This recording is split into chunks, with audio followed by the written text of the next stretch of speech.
उस समय एक लोकल चैनल यहाँ हुआ करता था, लेकिन हम कहें कि लोकल चैनल सिर्फ हम लोकल में दिखते थे, लेकिन उसका जो एक इम्पैक्ट था, उसकी जो रीच थी वो शायद नेशनल चैनल से कम नहीं थी।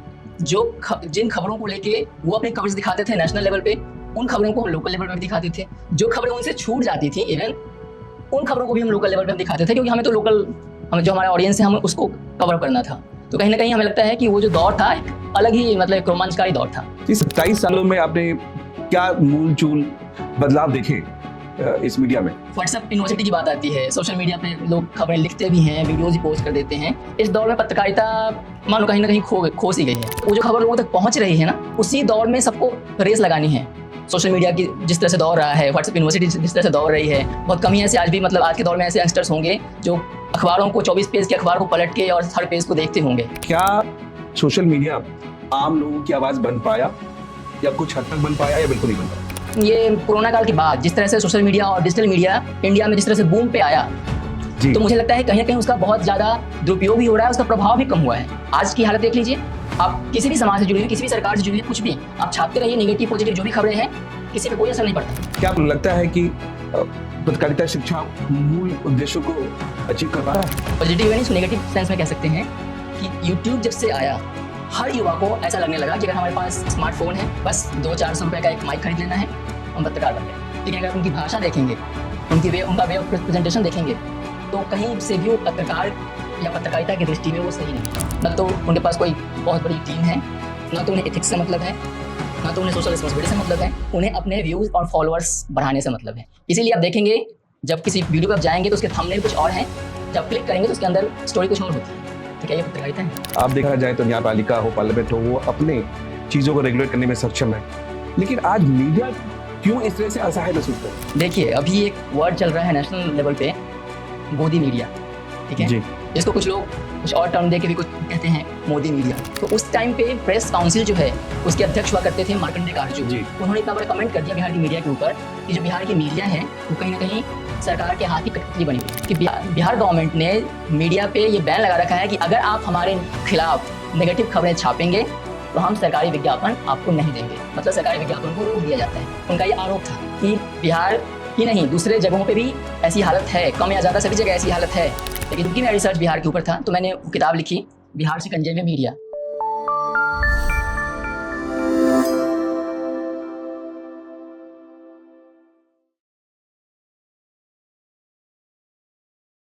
पटना के एक लोकल चैनल से अपनी पत्रकारिता के सफर शुरुआत करने वाले एक नौजवान धीरे धीरे आगे राष्ट्र चैनल न्यूज 24 तक पहुंचते हैं। वहां उनका विश्लेषण, उनके बोलने का अंदाज, उनकी जमीनी जुड़ाव लोग पसंद आता है। लेकिन ये कहानी वहां खत्म नहीं होती।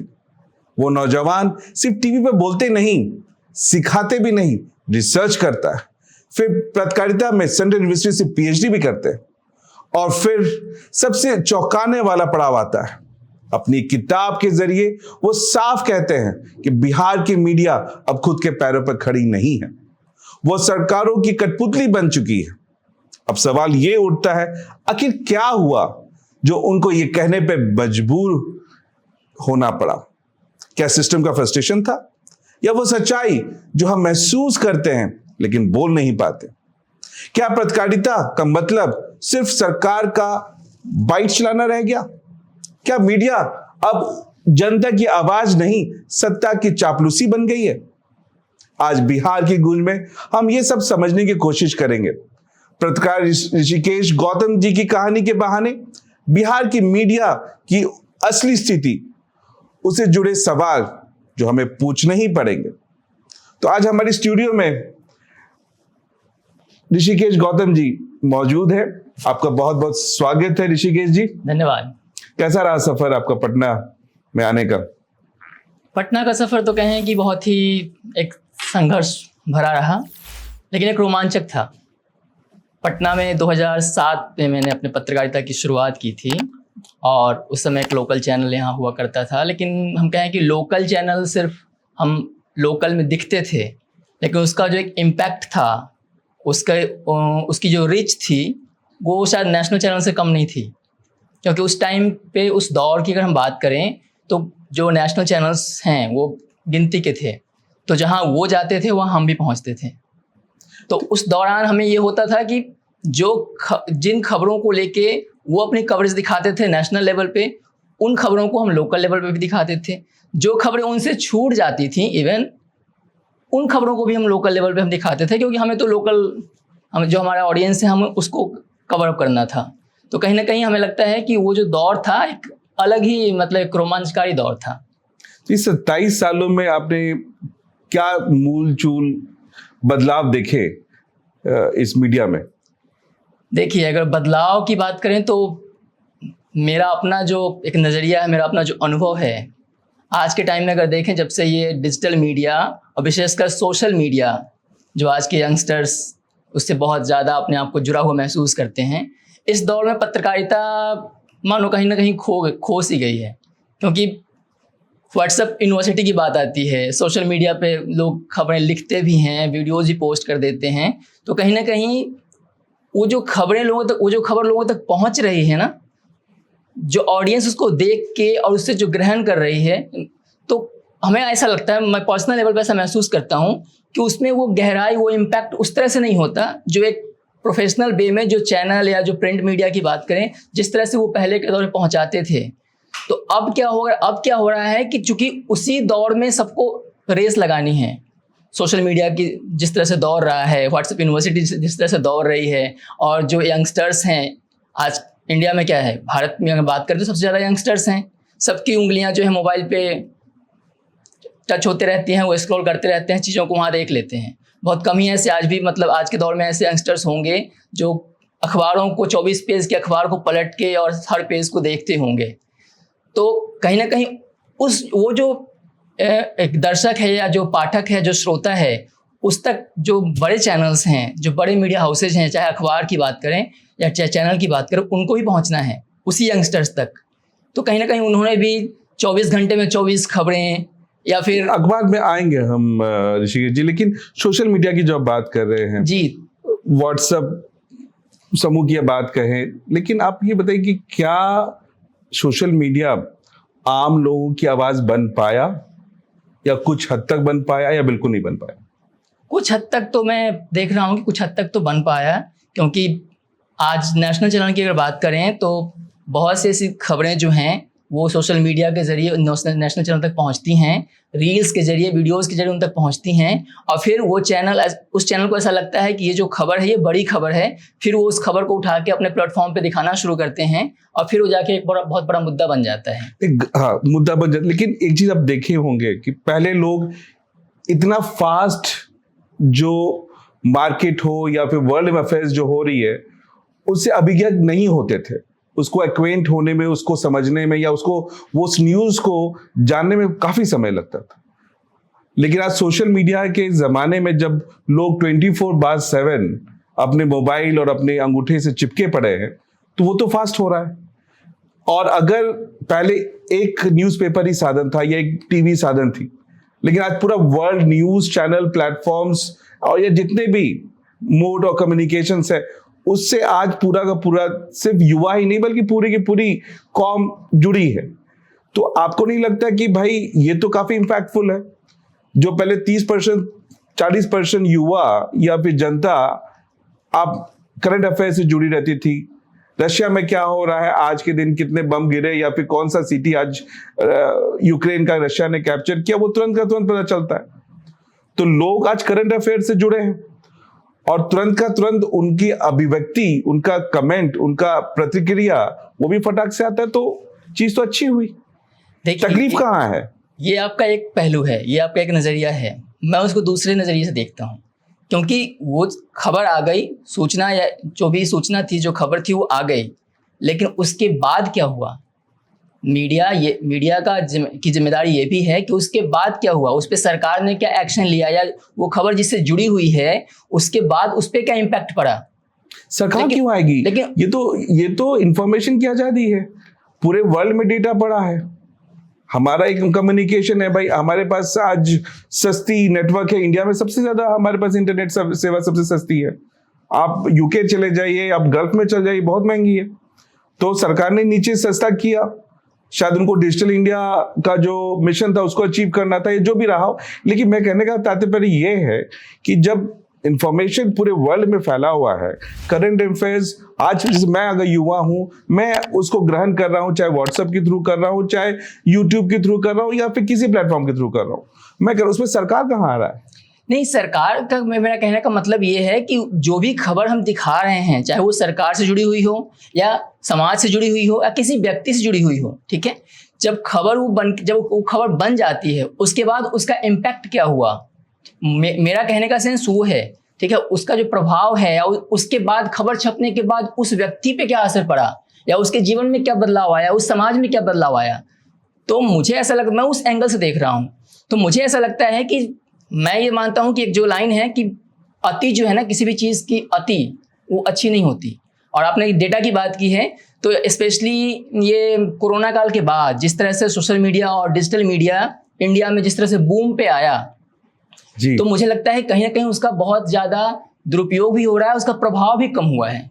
प्रभाव इस सेंस में कम हुआ है कि मुझे याद है कि जब हम पत्रकारिता की हमने शुरुआत की थी, उस समय हमें पढ़ाया भी गया था, बाद में हमने खुद इस चीज़ को महसूस किया कि प्रिंट मीडिया में या फिर लोकल चैनल में ही अगर आपने कोई खबर 30 सेकंड की दिखा दी, तो वो खबर जिससे जुड़ी होती थी वहाँ पे उसका इम्पैक्ट होता था, उन पे असर होता था। अगले दिन उससे शो कॉज या उसके बारे में पूछा जाता था कि क्या हुआ या कुछ ऐसा, हम क्या कर सकते हैं, लोग उस पर एक्शन लेते थे।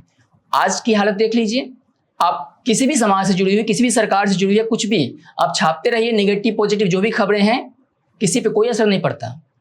नहीं, असर तो पड़ता है, लेकिन देखिए खबर आई, अब लोगों पे छोड़ दीजिए ना कि उसको वो पॉजिटिव ले रहे नेगेटिव ले रहे, वो उनके थॉट प्रोसेस का है। इसमें गवर्नमेंट को या फिर किसी एजेंसी को इंटरवीन करने का कोई औचित्य तो नजर नहीं आता है। वो तो सही है, लेकिन अगर आप मान लीजिए कि किसी जैसे बरसात का मौसम अगर शुरू हो रहा है, बरसात के दिनों में किसी गली मोहल्ले में अगर पानी जल जमाव हो गया है, वो खबर अगर किसी मीडिया में छपती है या कि कहीं मीडिया में दिखाई जाती है, तो अगले दिन जो भी प्रशासन के लोग हैं, जो भी उससे जुड़े हुए लोग हैं, वहाँ पे आके कुछ तो करें उस जल जमाव के लिए, मोहल्ले के लोगों के लिए। लेकिन आज जो आप बूम की बात कर रहे हैं, जो आप डेटा की बात कर रहे हैं कि डेटा इतना मतलब फ्री में मिल रहा है, सस्ते में मिल रहा है, तो आज उसका असर नहीं, उस खबरों का असर नहीं हो पा रहा है। अगर जल जमाव की बात, मेरा कहने का मतलब ये है कि जल जमाव की खबर हमने छाप दी, लेकिन जो नगर निगम या जो भी नगर प्रशासन है, वो उन्होंने कहा कि चलो कोई बात नहीं, देख लेंगे। उनको जिस चाल में चलना है वो वैसे ही चलेंगे, क्योंकि उन्हें लगता है कि अरे इसने भी तो दिखा दिया, उसने भी छाप दिया, उसने भी छाप दिया, कोई नहीं। तो आपके कहने का तात्पर्य है कि इतना ओवरलोड ऑफ डेटा हो गया है, इतने सारे इंफॉर्मेशन हो गए कि आज सरकार को भी और सरकार के नुमाइंदों को भी और एजेंसी को भी फर्क नहीं पड़ता। वो कान में आज भी जो उनके नहीं रेंग रहे हैं, वो लगता है ये तो कॉमन सी बात है, लोग कहते रहेंगे, लेकिन चीज़ नहीं हो रही है। लेकिन पहले प्रिंट मीडिया थी, एक छोटा सा भी अगर न्यूज़ जाता था वो क्रांति लाती थी, लोग उससे जुड़ते थे और प्रशासन को उस पर एक्शन लेना पड़ता था, जो आज नहीं दिख रहा है। यस। तो ओवरलोड ऑफ डेटा का एक कह सकते हैं कि एक डिसएडवांटेज, सीरियसनेस कम गया, अति किसी चीज में अच्छी नहीं होती। वो तो सही बात है। तो ऋषिकेश जी, आप पत्रकारिता शिक्षा से भी जुड़े हुए हैं, क्या आपको लगता है कि पत्रकारिता शिक्षा मूल उद्देश्यों को अचीव कर पा रहा है? एक लाइन में अगर मैं कहूँ तो नहीं कर पा रहा है। इसके पीछे की वजह है, इसके पीछे मुझे ऐसा लगता है कि कहीं ना कहीं जो डिजिटल और सोशल मीडिया, विशेषकर यूट्यूब, इसमें बहुत बड़ी भूमिका निभा रहा है। अच्छा। मतलब पॉजिटिव वे नहीं, इसको नेगेटिव सेंस में कह सकते हैं कि यूट्यूब जब से आया, स्पेशली जो ये महामारी आई थी कोरोना, उसके बाद हर युवा को ऐसा लगने लगा कि अगर हमारे पास स्मार्टफोन है जी, बस 200-400 रुपए का एक माइक खरीद लेना है, हम पत्रकार बन गए। जबकि पत्रकारिता वो नहीं है। आज आप देखेंगे यूट्यूब पे, मुझे लगता है कि हज़ारों ऐसे चैनल्स होंगे जो सिर्फ एक या दो लोगों की टीम होगी, अब वो अपने आप को पत्रकार कह रहे हैं, वो पत्रकारिता कर रहे हैं, लेकिन अगर आप उनकी भाषा देखेंगे, उनका वे ऑफ प्रेजेंटेशन देखेंगे, तो कहीं से भी वो पत्रकार या पत्रकारिता की दृष्टि में वो सही नहीं है। यानी वो ABC भी मिसिंग है, मूल उद्देश्य से भटक गए। बिल्कुल। पत्रकारिता की अगर शुरुआत अगर होती है, या शिक्षा की मैं बात कर रहा हूँ, तो कहीं ना कहीं हम उसके इतिहास में जाते हैं, प्रेजेंट की बात करते हैं, फिर फ्यूचर क्या होगा हम उस पे मतलब उसकी पढ़ाई करते हैं, गहराइयों को समझते हैं, रिपरकशन को भी। साथ ही साथ जो टेक्निकल एस्पेक्ट्स हैं हम उसको भी समझते हैं, जो चीज़ें बदल रही हैं हम उसको भी जानते हैं। और एक उसमें जो सबसे महत्वपूर्ण चीज़ है वो है सामाजिक जिम्मेदारी, सोशल रिस्पॉन्सिबिलिटी, कि हमारी सोशल रिस्पॉन्सिबिलिटी क्या है एज अ जर्नलिस्ट, वो भी हमें पढ़ाया जाता है। और एक पेपर होता है मीडिया लॉ एंड इथिक्स, तो इसमें जो इथिक्स का एक जो तो एमबीए में भी बहुत इंपॉर्टेंट इथिक्स जो है ना वो भी पढ़ाया जाता है, बताया जाता है, समझाया जाता है। उसके बाद आपको पत्रकारिता के फील्ड में जब आप उतरते हैं तो कहीं ना कहीं आपके अंदर वो चीज़ें पहले से आप जान चुके होते हैं, आप पढ़ चुके होते हैं, तो फिर आपको एक सामाजिक जिम्मेदारी का एहसास होता है और फिर आप उस नज़रिए से पत्रकारिता करते हैं। तो सिर्फ सामाजिक जिम्मेदारियों का क्या कहते हैं लैक या फिर उनकी कमी बस यही देख रहे हैं आप आजकल? ये जो छोटे मोटे 200-400 के कैमरा लेके या फिर वो माइक लेके जो चलने वाले जो न्यूज़ कवरेज करने की कोशिश कर रहे हैं यूट्यूब में, बस यही उनके साथ प्रॉब्लम है? नहीं, उसमें तो बहुत सारी चीज़ें हैं, टेक्निकल चीज़ें भी हैं, और उसके अलावा जो उनकी भाषा है, जो उनका प्रेजेंटेशन है, यानी कि उसके साथ किसी से कैसे सवाल करना है उसकी भी मैं बात करूँगा। जैसे पहले जब हम पढ़ाई करते थे तो हमें ऐसे ही मजाक में हमें कहा जाता था, उस समय चूंकि इलेक्ट्रॉनिक मीडिया नया नया था, 2-4 नेशनल चैनल्स थे जी, तो हमें ऐसा कहा जाता था कि टीवी वालों का क्या काम होता है, किसी के भी सामने ऐसे माइक डाल के घुसेड़ दिए, हाँ, और उसके बाद पूछ लेते हैं कैसा महसूस कर रहे हैं, यानी कि किसी के साथ कुछ बुरा भी हुआ है तो आप टीवी वाले यही पूछते हैं कि कैसा लग रहा है। आज वो चीज़ मैं होता हुआ देख रहा हूँ, स्पेशली ये यूट्यूब के ज़माने में, डिजिटल मीडिया और सोशल मीडिया के ज़माने में, जो जितने भी छोटे मोटे चैनल्स जो अपने आप को पत्रकार कहते हैं, न तो किसी के पास रजिस्ट्रेशन है, ठीक है, न तो उनके पास कोई बहुत बड़ी टीम है, न तो उन्हें एथिक्स से मतलब है, न तो उन्हें सोशल रिस्पॉन्सिबिलिटी से मतलब है, उन्हें अपने व्यूज़ और फॉलोअर्स बढ़ाने से मतलब है। इसीलिए आप देखेंगे जब किसी वीडियो पर आप जाएंगे तो उसके थंबनेल कुछ और हैं, जब आप क्लिक करेंगे तो उसके अंदर स्टोरी कुछ और होती है। तो क्या ये पत्रकारिता है? नहीं है। अब बहुत बड़ा सवाल उठा रहे हैं ऋषिकेश जी कि भाई ऐसे छोटे मोटे जो कवरेज कर रहे हैं, एक रेगुलेशन की जरूरत है। तो क्या आपको नहीं लगता कि एक तो अभी भी पेंडिंग है कि भाई हमारे OTT प्लेटफॉर्म का रेगुलेशन अभी भी सरकार की तरफ से पेंडिंग है, वहां पे भी काफी डर्टी कंटेंट्स इनफैक्ट 80-90% चल रहे हैं। तो आपको नहीं लगता कि आप यूट्यूब वाले जो आज पत्रकार बनते फिर रहे हैं छोटे मोटे, वहां भी एक रेगुलेशन की जरूरत है? रेगुलेशन की जरूरत तो है। मुझे लगता है कि पूरे जो मीडिया है, चाहे मीडिया के अंदर सब कुछ होना चाहिए, चाहे वो प्रिंट हो, इलेक्ट्रॉनिक हो, सोशल मीडिया हो, डिजिटल मीडिया हो, सबके लिए रेगुलेशन, आपने OTT की बात की, सबके लिए रेगुलेशंस तो होने चाहिए। लेकिन अभी तक सरकार इस पर कुछ एक्शन नहीं ले पा रही है। मीडिया काउंसिल नाम की एक संस्था भी है, लेकिन उस मीडिया काउंसिल में आज भी सिर्फ और सिर्फ प्रिंट मीडिया शामिल है, इलेक्ट्रॉनिक मीडिया उसके अंदर नहीं है। उन्होंने अपनी एक अलग सिस्टम ही बना रखा है, बार जैसे अपने जो कि उन्हें देखती है, उनको कंट्रोल करती है, उनको निर्देश देती है, इस तरह से। तो मुझे लगता है कि एक मीडिया काउंसिल जो है उसके अंदर ही जितने भी मीडिया के प्लेटफॉर्म्स हैं, जितने भी मीडिया के अलग अलग कह सकते हैं कि उसके विंग्स हैं, उन सबको शामिल करना चाहिए। उसके साथ ही पत्रकारिता शिक्षा जो दे रहे हैं वहाँ भी बदलाव की ज़रूरत है। अगर 4 स्तंभ में एक मीडिया आती है, आप देखा जाए तो न्यायपालिका हो, पार्लियामेंट हो, वो अपने चीज़ों को रेगुलेट करने में सक्षम है, लेकिन आज मीडिया क्यों इस तरह से असहाय महसूस कर रहा है? आज वो जो कि अगर आवाज़ की देखी जाए या मजबूती देखी जाए तो मीडिया सबसे बड़ी आवाज़ है, सबसे प्रखर है, और डर देखा जाए तो सबसे पहले मीडिया का ही होता है। लेकिन जब रेगुलेशन की बात आती है, अपने अस्तित्व को बचाने की बात आती है, तो बैकफुट पे क्यों है? देखिए, अभी एक वर्ड चल रहा है नेशनल लेवल पे, गोदी मीडिया, ठीक है जी। इसको कुछ लोग कुछ और टर्म दे के भी कुछ कहते हैं, मोदी मीडिया, ठीक है। तो ये जो अभी जो ये शब्द सुनने को मिल रहे हैं, मुझे लगता है कि 2012 में जो आपने शुरुआत में जिस किताब की जिक्र कर रहे थे, वो किताब जब मैंने लिखी थी उससे पहले मैंने एक रिसर्च किया था सिर्फ बिहार की मीडिया को लेके जी। उसके बाद मैंने बिहार शिकंजे में मीडिया नाम से वो किताब लिखी थी जी।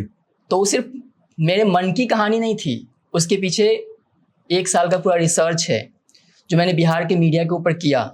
और पत्रकार कहानी तो लिखेगा नहीं, वो तो रिसर्च करेगा, वास्तविक चीज जो जमीन में देख रहा है वही बोलेगा। जी, तो उस टाइम पे प्रेस काउंसिल जो है उसके अध्यक्ष हुआ करते थे मार्कंडे काटजू जी, बहुत काफी बड़े फेमस थे, काफी यस बहुत बड़े वकील रहे हैं, फिर बाद में न्यायाधीश कंट्रोवर्शियल भी रहे। यस, न्यायाधीश भी रहे जी तो जब प्रेस काउंसिल अध्यक्ष बने जी उसके बाद वो बिहार आए थे जी और उन्होंने कुछ तो बात ऐसी रही होगी, उन्होंने इतना बड़ा कमेंट कर दिया बिहार की मीडिया के ऊपर कि जो बिहार की मीडिया है वो कहीं ना कहीं सरकार के हाथ की कठपुतली बनी हुई है। बिहार की मीडिया क्यों?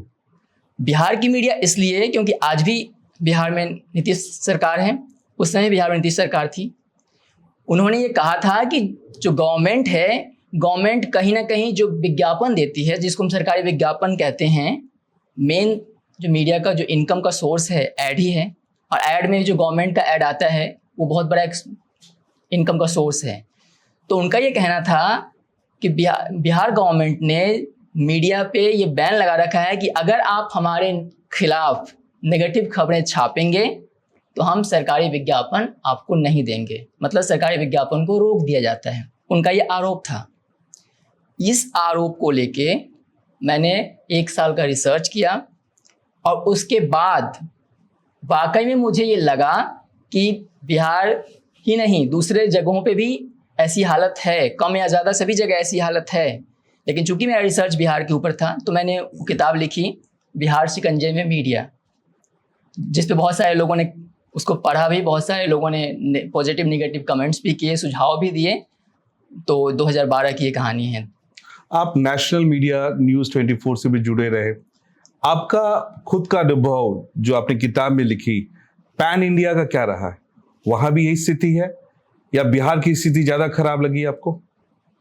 नहीं, मुझे लगता है कि चूंकि कई राज्यों को मुझे देखने जानने समझने का मौका मिला है जी, स्पेशली हिंदी भाषी राज्यों को जी, चाहे वो बिहार हो, मध्य प्रदेश हो, राजस्थान हो, तो मुझे ऐसा लगता है कि कम या ज़्यादा, जो मैंने इससे पहले भी कहा कि कम या ज़्यादा ये हकीकत हर राज्य में है जी, इस सच्चाई को हम इनकार नहीं कर सकते, इसको नकारा नहीं जा सकता।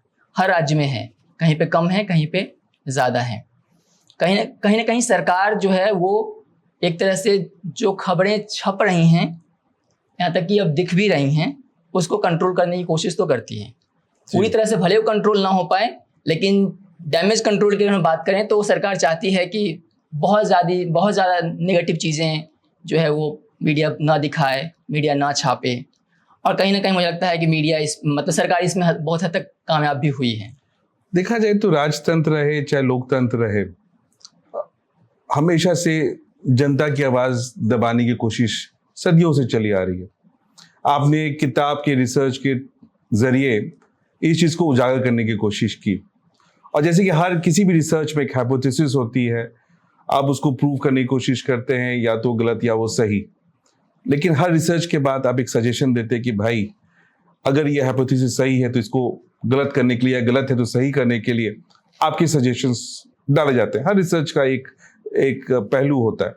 तो जब आपने ये रिसर्च किया कि भाई बिहार की मीडिया या मीडिया इन जनरल जो आपने ऑब्जर्व किया कि वो कठपुतली हो गई है सरकार की, अगर सरकार का बात मानो तो आपको ऐड मिल रहा नहीं तो आपको बार कर दिया जाएगा, तो इस चीज को कैसे रोका जाए, या पूरी तरीके से रोक पाना सक्षम है या नहीं है, या फिर इसको कम से कम कैसे किया जा सकता है? आपका क्या सजेशन रहा आपकी खुद के अनुभव से?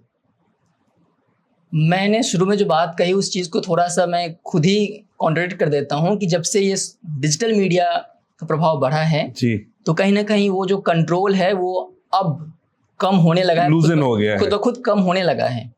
जो पकड़ थी वो ढीली पड़ने लगी है। 4 की जगह 4 लाख आंखें और क्योंकि आज के टाइम में आप किसी को वीडियो बनाने से नहीं रोक सकते जी, आप किसी को अपनी बात कहने से नहीं रोक सकते, किसी को कमेंट करने से नहीं रोक सकते, किसी को ट्विटर पे, एक्स पे या फिर फेसबुक पे लिखने से नहीं रोक सकते।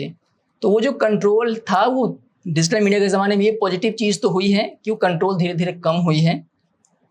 आप ऐड दीजिए या नहीं दीजिए, लोग अपनी प्रतिक्रिया देंगे, चाहे वो डिजिटल मीडिया पे हो, सोशल मीडिया पे हो, अपनी बात कहेंगे। यहाँ तक कि वो खुद अपनी बात कह के वीडियो बना के शेयर डाल देंगे, फिर वो कैसे कैसे फॉरवर्ड होके लोगों के पास पहुँच जाता है, कितने सारे शेयर करके लोग पहुँचा देते हैं एक दूसरे को। तो कहीं ना कहीं वो पकड़ जो थी वो ढीली पड़ने लगी है। तो एक तरह से देखा जाए तो ये एक एडवांटेजेस है। बिल्कुल, इसको इस रूप में भी देख सकते अगर इसको सही दिशा दी जाए और एक अलग फ्रेमवर्क बनाया जाए, डूज एंड डोंट्स को एटलीस्ट अगर उसको रेखांकित किया जाए या गाइडलाइंस रहे, तो क्या नहीं लगता कि आपको लगता नहीं है कि क्या कि ये जो पहले 4 आंखें या 4 जबान थी, आज 4 लाख या 4 करोड़ है, वो एक अच्छा प्रभाव सोसाइटी पे देगी, चीजें जल्द से जल्द पहुंचेगी, हर तरीके के व्यूज आएंगे, हर तरीके का समीकरण, हर तरीके की बात जनता तक पहुंचे, उसके बाद जनता डिसाइड करे।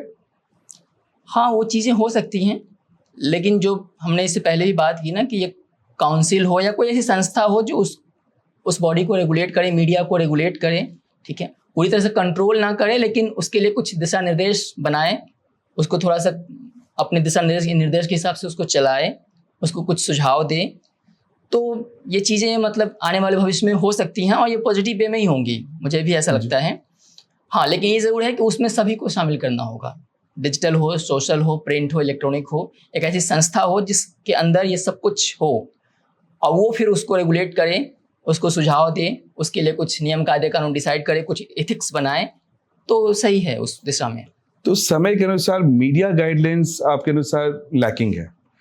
आप पत्रकारिता शिक्षा में शामिल हैं, पढ़ाते हैं, तो आपको क्या लगता है कि आज के ज़माने के अनुसार, जैसे अगर देखा जाए MBA करिकुलम है, बिजनेस अफेयर की बात करते हैं, मैं खुद उस बॉडी में रहता हूँ, जहाँ बिजनेस कम्युनिकेशन हो या बिजनेस मैनेजमेंट किसी को करना है, तो टाइम टू टाइम हम सिलेबस को अपडेट करते हैं, नई चीज़ों को डालते हैं, समय के अनुसार और समय के साथ चलने की कोशिश करते हैं।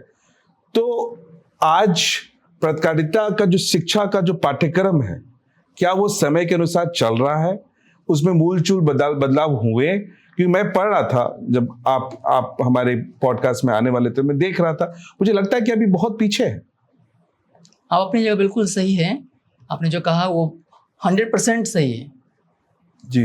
पत्रकारिता शिक्षा जो है, या फिर मुझे लगता है कि जो भी प्रोफेशनल या टेक्निकल कोर्सेज हैं उनको प्रैक्टिकल चीज़ों से जोड़ना होगा। उसमें भी चूंकि टेक्नोलॉजी है वो बहुत रैंडमली चेंज हो रही हैं, बहुत फास्ट चीज़ें चेंज हो रही हैं, AI आ गई, data is the power. Yes, तो आपको जो उससे रिलेटेड जो भी आप शिक्षा दे रहे हैं, जो भी आप पढ़ा रहे हैं, उसको उससे कनेक्ट करना होगा।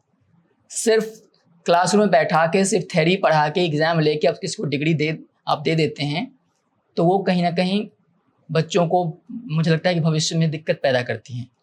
तो आप चीज़ों को प्रैक्टिकली उसको सिलेबस जो है उसको प्रैक्टिकली उससे जोड़िए। पत्रकारिता शिक्षा की अगर मैं बात करूं तो पत्रकारिता शिक्षा को एग्जैक्टली मेडिकल एजुकेशन की तरह ही चलाना चाहिए जी। बाकी क्षेत्र भी हैं, मैं उसे मतलब मना नहीं कर रहा हूं। जैसे एक डॉक्टर MBBS करता है, MD करता है, वो हॉस्पिटल में जाकर प्रैक्टिस करता है, चाहे तो खुद की क्लिनिक भी डालता है जी, और साथ ही साथ मेडिकल कॉलेज में पढ़ाता भी है जी। तो वो दोनों काम कर रहा है। एज ए डॉक्टर वो पेशेंट को भी देख रहा है और फिर किताबों की लाइन को जाके वो बच्चों को पढ़ा भी रहा है।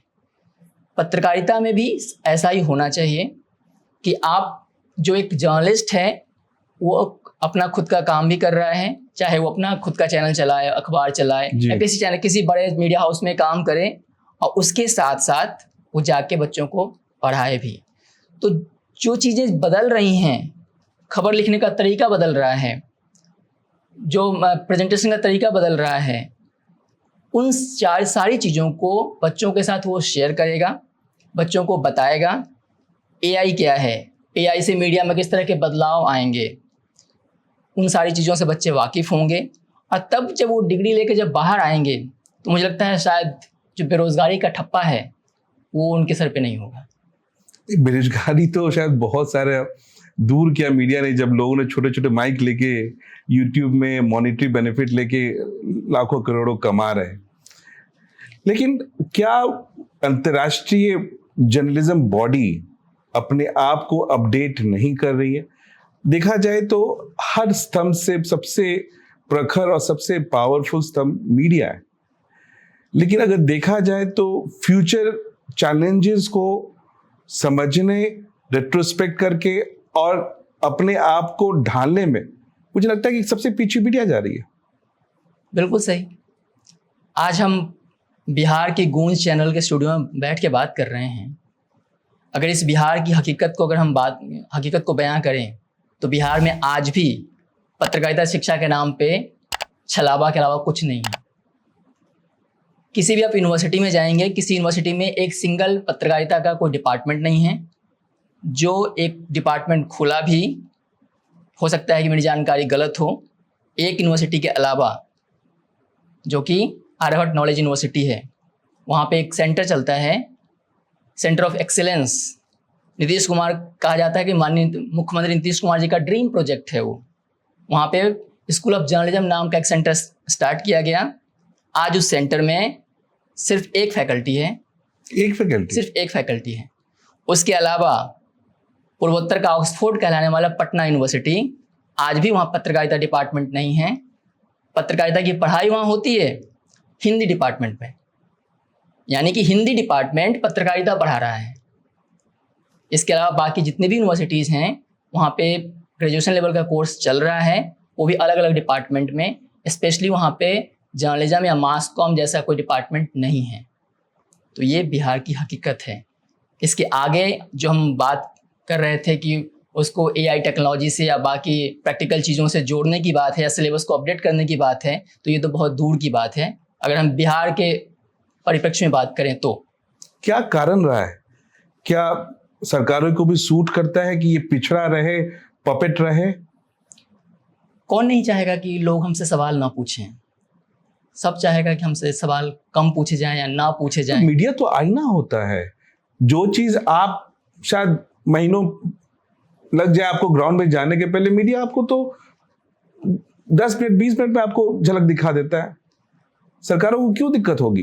देखिए, यहाँ मैं एक चीज़ इसके साथ ऐड करना चाहूँगा कि जो मूल इम्पोर्टेंट होता है किसी भी समाज में या किसी की भी लाइफ में, रोटी, कपड़ा, मकान, उसके साथ शिक्षा और उसके बाद चिकित्सा। ये 5 चीज़ें अगर सरकार सभी लोगों को अगर प्रोवाइड कर दे, सस्ते में, फ्री में नहीं मैं कह रहा हूँ, सस्ते में अच्छी सुविधा अगर दे दे पढ़ने के लिए, स्कूल या यूनिवर्सिटी, हॉस्पिटल, स्वास्थ्य के लिए, और जो सड़कें, बिजली, पानी, ये सब जो है, अगर ये फैसिलिटीज़ अगर बेसिक रूप से पहुंचा दी जाएं तो शायद बहुत से लोगों के अंदर जो एक पीड़ा है प्रशासन को लेके, सरकार को लेके, वो कम हो जाएगी। लेकिन सरकार नहीं चाहती। सरकार क्यों नहीं चाहती? क्योंकि सरकार का कहीं ना कहीं वोट बैंक इससे प्रभावित होगा। आज हम बिहार की बात कर रहे हैं, बिहार की धरती पर बैठ के बात कर रहे हैं। बिहार में क्या होता है, जब भी इलेक्शंस आते हैं कास्ट सिस्टम की चर्चा शुरू हो जाती है और उसको और हवा दी जाती है। क्यों हवा दी जाती है? क्योंकि चुनाव आने वाला होता है और चुनाव में अगड़ा, पिछड़ा, सवर्ण, इनकी राजनीति शुरू हो जाती है। ऋषिकेश जी, मैं आपको थोड़ा रोकना चाहूँगा। ठीक है, बहुत आसान है सरकार पे उंगली उठाना। सरकार की स्थिति जनता जानती भी है बहुत हद तक, और हम सब समझते भी हैं, हम भी तो जनता के पार्ट ही हैं। लेकिन क्या लगता नहीं आपको कि मीडिया की जो जिम्मेवारी थी वो फुलफिल खुद नहीं कर रहे? उनके पास तो पावर मिली थी, आज वो प्रोफेशनलिज्म बन गया। इतने सारे मीडिया हाउस हो गए, लाखों लाख कमा रहे हैं। जो एसेंस था, जो मूलभूत जो चीजें थी जर्नलिज्म का, वो खोसा गया है। आज टीआरपी तो हम सुनते ही हैं, टीआरपी के तो दौड़ लगी हुई है। ठीक है, वो भी मानते हैं। लेकिन जो क्वालिटी न्यूज, अगर आप आज देखें न्यूज, कोई भी न्यूज चैनल लगा लीजिए, पहले 10 न्यूज में क्या है? 8 पॉलिटिकल न्यूज। वो समाज से कितनी जुड़ी है? कितने सारे न्यूज रिसर्च के आ रहे हैं? कितने सारे न्यूज डेवलपमेंट के आ रहे हैं? कितने सारे न्यूज जो जनता के कमियों क्या है, उनके इंफ्रास्ट्रक्चर का हो, उनकी समस्या को, वो आ रहे हैं टॉप में। टॉप 10 में तो कोई जनता का न्यूज तो आता ही नहीं जब तक कोई बड़ी आग नहीं लगी होती, कोई सुसाइड नहीं करता या कहीं पर कोई बड़ी घटना नहीं होती। तो अगर देखा जाए तो उंगली तो आप पे भी उठ रही है। अगर आप लोगों ने ये ट्रेंड नहीं लाया होता, बुरा नहीं मानिएगा, मैं आप लोग बोल रहा हूं, लेकिन पहला 10 न्यूज आपने तो पूरा का पूरा वैल्यू तो सिर्फ पॉलिटिक्स या फिर राजनीति पे डाल दिया। छोटी मोटी खबर कि भाई कोई मुख्यमंत्री या कोई मंत्री कहीं जा रहा है वो प्रमुख खबर बन जाती है। जनता के लाखों मुद्दे, गांव के बड़े बड़े मुद्दे, वो तो कहीं पर रडार में ही नहीं है। देखिए, इसके पीछे मैं कहानी बताता हूँ आपको, क्योंकि मैंने कुछ दिनों तक प्रिंट में भी काम किया है जी, वेब मीडिया में भी काम किया है, और चैनलों के साथ तो बहुत लंबा मैंने काम किया है। उसके बाद मैं एजुकेशन में आया था। तो वहाँ पे क्या होता है कि जब आप पत्रकार, पहले की अगर जो आप बात कर रहे हैं, पहले ऐसा होता है पत्रकारिता एक जुनून हुआ करता था जी। लोग भूखे पेट रह के भी, कम कपड़े पहन के भी समाज को बदलने की तरह के लिए पत्रकार बनते थे, निकलते थे। बाद में क्या हुआ, पत्रकारिता एक पेशा हो गया, एक नौकरी हो गई, लोग नौकरी करने जाते हैं। और आज की हकीकत ये है कि अखबार में जो संपादक होता है, वो संपादक का सिर्फ नाम छपता है, उसके अलावा उसकी जिम्मेदारी खबरों में कोई गलती ना जाए वो देखना होता है। खबरों का सिलेक्शन मुझे लगता है कि बहुत कम संपादकों के हाथ में होगा आज के टाइम में, मैं ये बेझिझक कह रहा हूँ। अब किसी भी बड़े मीडिया संस्थान में मार्केटिंग डिपार्टमेंट डिसाइड करता है कि आज फ्रंट पेज पे कौन सी खबर जाएगी या कौन सा विज्ञापन जाएगा। यहाँ तक कि अगर कोई बड़ी खबर है तो भी कहा जाता है कि इस खबर को सेकंड पेज पे ले जाइए, ये हमारे पास फुल पेज का ऐड आया है, पहले ये विज्ञापन छपेगा। आपने प्रॉब्लम तो बता दिया, लेकिन देखा जाए तो जिम्मेदारी आपकी है। तो इसके पीछे वजह है ना, आज भी हमारे पास अखबार पहुंचता है 4 रुपए या 5 रुपए में। 24 पेज का अखबार, 20 पेज का अखबार 4 रुपए 5 रुपए पहुंचता है हमारे पास जी। तो उसके पीछे उस अखबार को बनाने में, छपने में जो खर्चे हैं, जो मीडिया संस्थान है उसका जो मालिक है वो कहाँ से निकाल रहा है। तो उसके अलावा जो बाकी स्टाफ है उनकी सैलरी है। तो मालिक को आज के टाइम पे मुनाफा चाहिए। सॉरी मैं आपको काट रहा हूँ। आजादी के समय भी तो न्यूज़पेपर चलती थी, वही कॉस्ट लगता होगा पेपर का, वहां भी पत्रकार लोग लगते होंगे न्यूज को लाने में। उस समय तो ऐड का कोई कॉलम भी नहीं रहता था, वो सस्टेन कर पाते थे। आज का प्रिंट मीडिया क्यों अपने आप को असहज महसूस करता है कि भाई हमारे पास पैसे की कमी है, इसलिए हम आज जो मूल सिद्धांत है जर्नलिज्म का उसको भूल के और बस जस्टिफिकेशन दे रहे कि भाई हमें भी अपना प्रेस चलाना है तो हमें तो कॉम्प्रोमाइज करना पड़ेगा। लेकिन आजादी के समय भी तो वही कागज, वही पत्रकार लगता था, उस समय तो ऐड भी नहीं होती थी, वो सस्टेन करते थे। आज के डिजिटल एरा में चीजें तो और आसान होगी आपको मिलने के लिए, तब आप अपना रोजगार या फिर अपना प्रेस क्यों नहीं चला पाते? क्या आपको लगता है ये जस्टिफिकेशन डाइजेस्ट करने लायक है? डाइजेस्ट करना पड़ेगा, क्योंकि आज जितने भी बड़े मीडिया संस्थान हैं आप देखेंगे तो अखबार भी है उनका, मैगजीन भी है, रेडियो भी है, टीवी भी है। एक ही मीडिया संस्थान का हर विंग वहाँ पे मौजूद है। आप मोनोपोली की तरफ इशारा कर रहे हैं। डिजिटल भी है जी।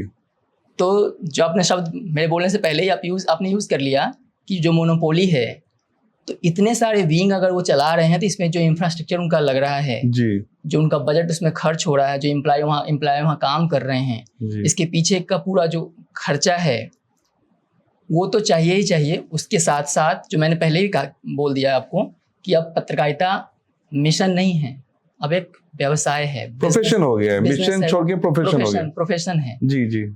कोई भी पहले पत्रकार ये कहा करते थे कि मुझे सिर्फ खाना और कपड़ा चाहिए, बाकी में पत्रकारिता जो है वो समाज बदलने के लिए मैं कर रहा हूँ या मैं करूँगा।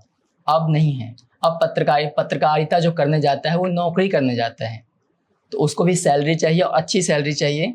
पत्रकार भी ये चाहता है कि अगर मुझे यहाँ से ज़्यादा सैलरी कहीं दूसरी जगह मिल रही है तो वहाँ तुरंत स्विच करके चला जाता है। वो तो हम देख भी रहे न्यूज चैनल में, एक न्यूज एंकर आज एक चैनल में, कल दूसरी जगह जा रहे, परसों तीसरी जगह जा रहे। खैर उसमें कोई दोष नहीं है। उसके अलावा एक लाइन में यहाँ और ऐड कर देता हूँ, कई ऐसे चैनल्स हैं, नेशनल चैनल की मैं बात कर रहा हूँ, जो पहले पत्रकार हुआ करते थे, आज वो खुद का अपना चैनल चला रहे हैं। तो क्या लगता है कि मिशन मान के अगर वो पत्रकारिता करें तो खुद का चैनल, वो भी नेशनल चैनल स्टार्ट करना, जो कि अरबों रुपए का खर्च है, इतना आसान है? नहीं है। ठीक है, हो भी सकता है, नहीं भी हो सकता है, ठीक है, डाउटफुल है। लेकिन मैं ये कहना चाहता हूं कि कैसे सुधार आएगा, कहीं ना कहीं रे ऑफ होप तो दिखेगा, क्योंकि मीडिया तो पब्लिक की आवाज है, वो कमजोर हुई तो पब्लिक की समस्या तो पहुंच ही नहीं पाएगी सरकार तक। देखिए, मैं डिजिटल ज़माने का व्यक्ति हूँ, लेकिन तब भी मुझे ऐसा लगता है कि भविष्य में प्रिंट मीडिया, चाहे कितना भी डिजिटल मीडिया हावी हो जाए, व्हाट्सएप यूनिवर्सिटी कितने भी हावी हो जाए, यूट्यूब कितना भी हावी हो जाए, जो कहते हैं ना कि इतिहास जो है वो खुद को दोहराता है जी। तो भविष्य, भले मैं वो ना देख पाऊँ लेकिन मेरे बाद की पीढ़ी देखे, लेकिन भविष्य में अगर कुछ बचेगा तो जो कहते हैं रॉ, तो आज भी रॉ जो है वो प्रिंट ही है, भविष्य में प्रिंट ही बचेगा जी। लोग प्रिंट की तरफ ही फिर से मुड़ के आएंगे, वही सबसे सार्थक होगा। और मुझे लगता है कि उसी का फ्यूचर है। बाकी चीज़ें बदल जाएंगी, टेक्नोलॉजी बदलेगी, चीज़ें बदल जाएंगी। आपने अगर देखा होगा तो इस पास 2020 के पहले की मीडिया को देखिए, 2020 के बाद देखिए। 20 के पहले लोग उतना OTT का नाम भी नहीं आया था। 2020 के पहले तो यूट्यूब पे हम उतना समय नहीं बिताते थे, फेसबुक उतना समय नहीं बिताते थे। लेकिन आप जो आज बोल रहे हैं कि प्रिंट मीडिया ही सस्टेन करेगी, आने वाला जमाना वही रहेगा। अभी आपने खबर देखा होगा न्यूयॉर्क टाइम्स का, जो हमारा आज टेररिस्ट अटैक हुआ, उनको मिलिटेंट्स बोलते हैं, तो वो भी प्रिंट मीडिया है। वो कैसे उसको पब्लिक समझे कि वो सही है? आप तो न्यूयॉर्क टाइम्स की बात कर रहे हैं, मैं तो अपने देश की एक बड़ी मीडिया ऑर्गेनाइजेशन है टाइम्स ऑफ इंडिया, मैं तो नाम लेके कह रहा हूँ अब, क्योंकि वो सबको दिख रहा है कि फ्रंट पेज पे जो खबर उन्होंने छापी उसके नीचे जो लाइन दी गई है उसमें लिखा हुआ है कंट्रोल्ड बाय इंडिया। कश्मीर को कहा गया कंट्रोल्ड बाय इंडिया, जबकि वो अब कंट्रोल बाय इंडिया नहीं है। वो कश्मीर जो है हमारे देश का एक अभिन्न अंग है, शुरू से अंग रहा है। और साथ ही साथ मोदी गवर्नमेंट ने उसको अब तो एक केंद्र शासित प्रदेश घोषित कर दिया है जी। तो आज हमारे देश की जो मीडिया है वो उसको लिख रहा है कंट्रोल बाय इंडिया। तो न्यूयॉर्क टाइम्स तो फिर भी विदेशी है, हम अपने देश की ही बात कर लेते हैं। तो कैसे प्रिंट मीडिया में भी विश्वसनीयता लोगों पर आएगी कि भाई चलो ये जनता की सही आवाज है? आज सारे मीडिया हाउसेज अगर बाइज्ड हो गए, आपको पता है विदेशी चैनल CNN को ले लो, BBC को ले लो, मेरा एक फेवरेट चैनल है अल जजीरा जो मैं सुनता हूँ स्पेशली उनके डॉक्यूमेंट्री के कारण, सब तो सब बाइज्ड। रे ऑफ होप कहाँ है? आपने जिस आतंकवादी घटना की बात कही है उसमें एक और इम्पोर्टेंट पॉइंट है। उसमें जितने लोगों को ही मारा गया है उसमें 1-2 लोग का नाम है जो दूसरी कम्युनिटी से बिलोंग करते हैं, मुस्लिम कम्युनिटी से बिलोंग करते हैं, वो भी मारे गए हैं, मैं उससे इनकार नहीं कर रहा हूँ। लेकिन जो संख्या है वो ज़्यादा संख्या किसकी है? हिंदुओं की है। और जो वहाँ जिनके हस्बैंड को मार दिया गया, जिनकी वाइफ को मार दिया गया, वो लोग खुद इस बात को कह रहे हैं कि हमसे धर्म पूछा गया जी। तो जिसके ऊपर वो चीज़ बीती है वो झूठ तो नहीं बोल रहा होगा। एक बच्चे का इंटरव्यू मैंने देखा है, उनके दर्द को कोई नहीं समझ सकता, ये सही हकीकत है। वो बच्चा कह रहा है कि हमसे धर्म पूछा गया जी, लेकिन आप हिंदी अखबार को छोड़ के बाकी आप अंग्रेजी अखबार को उठा के देख लीजिए, उस दिन की रिपोर्टिंग, उससे अगले दिन की रिपोर्टिंग, किसी ने भी हिंदू वर्ड यूज नहीं किया है। तो जो हिंदी मीडिया है और इंग्लिश मीडिया है उनकी भी अलग अलग मोनोपोली है। अच्छा, 2 भाग है। बिल्कुल, उसकी भी अलग अलग मोनोपोली है। कोई उसको हिंदी मीडिया कोई और चला रहा है, इंग्लिश मीडिया कोई और चला रहा है, नहीं, या फिर उनका जो कंट्रोल, भले वो एक ऑर्गेनाइजेशन हो सकता है, टाइम्स ऑफ इंडिया का नवभारत टाइम्स हिंदी भी है, लेकिन आप टाइम्स ऑफ इंडिया को देखेंगे, नवभारत टाइम्स को देखेंगे तो उसमें शायद आपको हिंदू वर्ड नहीं दिखेगा। लेकिन जो सिर्फ और सिर्फ हिंदी मीडिया जो कंपनियां, जो संस्था चला रही है, Asian Age, the Hindu and all, हाँ, या फिर जो जैसे हिंदुस्तान है, दैनिक जागरण है, या नई दुनिया है, पत्रिका है, जिसके पास जो सिर्फ हिंदी मीडिया पे जो अपने रन कर रही है, अगर उसको देखेंगे तो उन्होंने तो बेझिझक लिखा है इस चीज़ को अपनी रिपोर्टिंग में, अपनी हेडलाइन में। बहुत बड़ी बात बोल रहे हैं कि भाई किया है। हिंदी और इंग्लिश मीडिया की दोनों की डिफरेंट आइडियोलॉजीज है। बिल्कुल, ऐसा कहा जाता है कि जो इंग्लिश मीडिया है, जो अंग्रेजी मीडिया है, शुरू से मतलब हमें तो पढ़ाया गया है और हमने देखा भी है उस चीज़ को, जो अंग्रेजी मीडिया है वो कहीं ना कहीं जो लेफ्टिस्ट हैं उनकी विचारधारा को मानता है और उस थॉट को फॉलो करता है। राइट विंग और लेफ्ट विंग है हमारे देश में, उसको इनकार नहीं कर सकते हम। तो जो अंग्रेजी मीडिया है वो लेफ्ट विंग को फॉलो करता है, और जो हिंदी मीडिया है उसको आज कहा जाता है गोदी मीडिया है, तो वो राइट विंग को फॉलो करता है। चलिए जनता पे छोड़ते हैं कि भाई किस पे ज्यादा विश्वसनीयता तरीके से उसको फॉलो करे और जिस पे ट्रस्ट करे। आगे बढ़ते हैं ऋषिकेश जी, आपको गांव वाला से नाम से संबोधित किया जाता है, इसके पीछे की कहानी क्या है? गांव वाला जो है वो कहीं ना कहीं मेरे दिल के बहुत करीब है, गांव वाला शब्द जी। वो इसलिए क्योंकि मैं बहुत ही एक छोटे से गांव से निकल के, मुझे आज भी याद है कि 10th के बाद जी 12th करने में पटना आया था। अच्छा, ठीक है, तो गांव से निकल के सीधे पटना आया, राजधानी। हाँ राजधानी। तो वही जो चकाचौंध थी वही मेरे लिए बहुत ये था कि बहुत बड़ा मतलब जगह प्लेटफॉर्म मिल गया, बहुत बड़े शहर में आ गया हूँ, ये करना है, ऐसा है जो भी है। लेकिन ये था कि 12th पहले तो 12th क्लियर करना है। तो ठीक है, ये तो बिहार तक की बात, बिहार की बात थी जी। तो उतनी ज़्यादा दिक्कत नहीं हुई। लेकिन जैसे ही मैं 12th के बाद जब मैं यहाँ बिहार से निकल के मैं दूसरे शहर गया, मैं यहाँ नाम नहीं लूँगा क्योंकि सभी जगह की हालत वैसी ही है, अब चीज़ें बदल रही हैं। दूसरे शहर में गया तो वहाँ पे मुझे ऐसा लगा कि एक ही बैच में, एक ही क्लास में हम सभी अलग अलग बच्चे हैं, लड़के हैं, लड़कियां हैं अलग, कोई दूसरे स्टेट का है, कोई दूसरे शहर का है, कोई दूसरे गांव का है।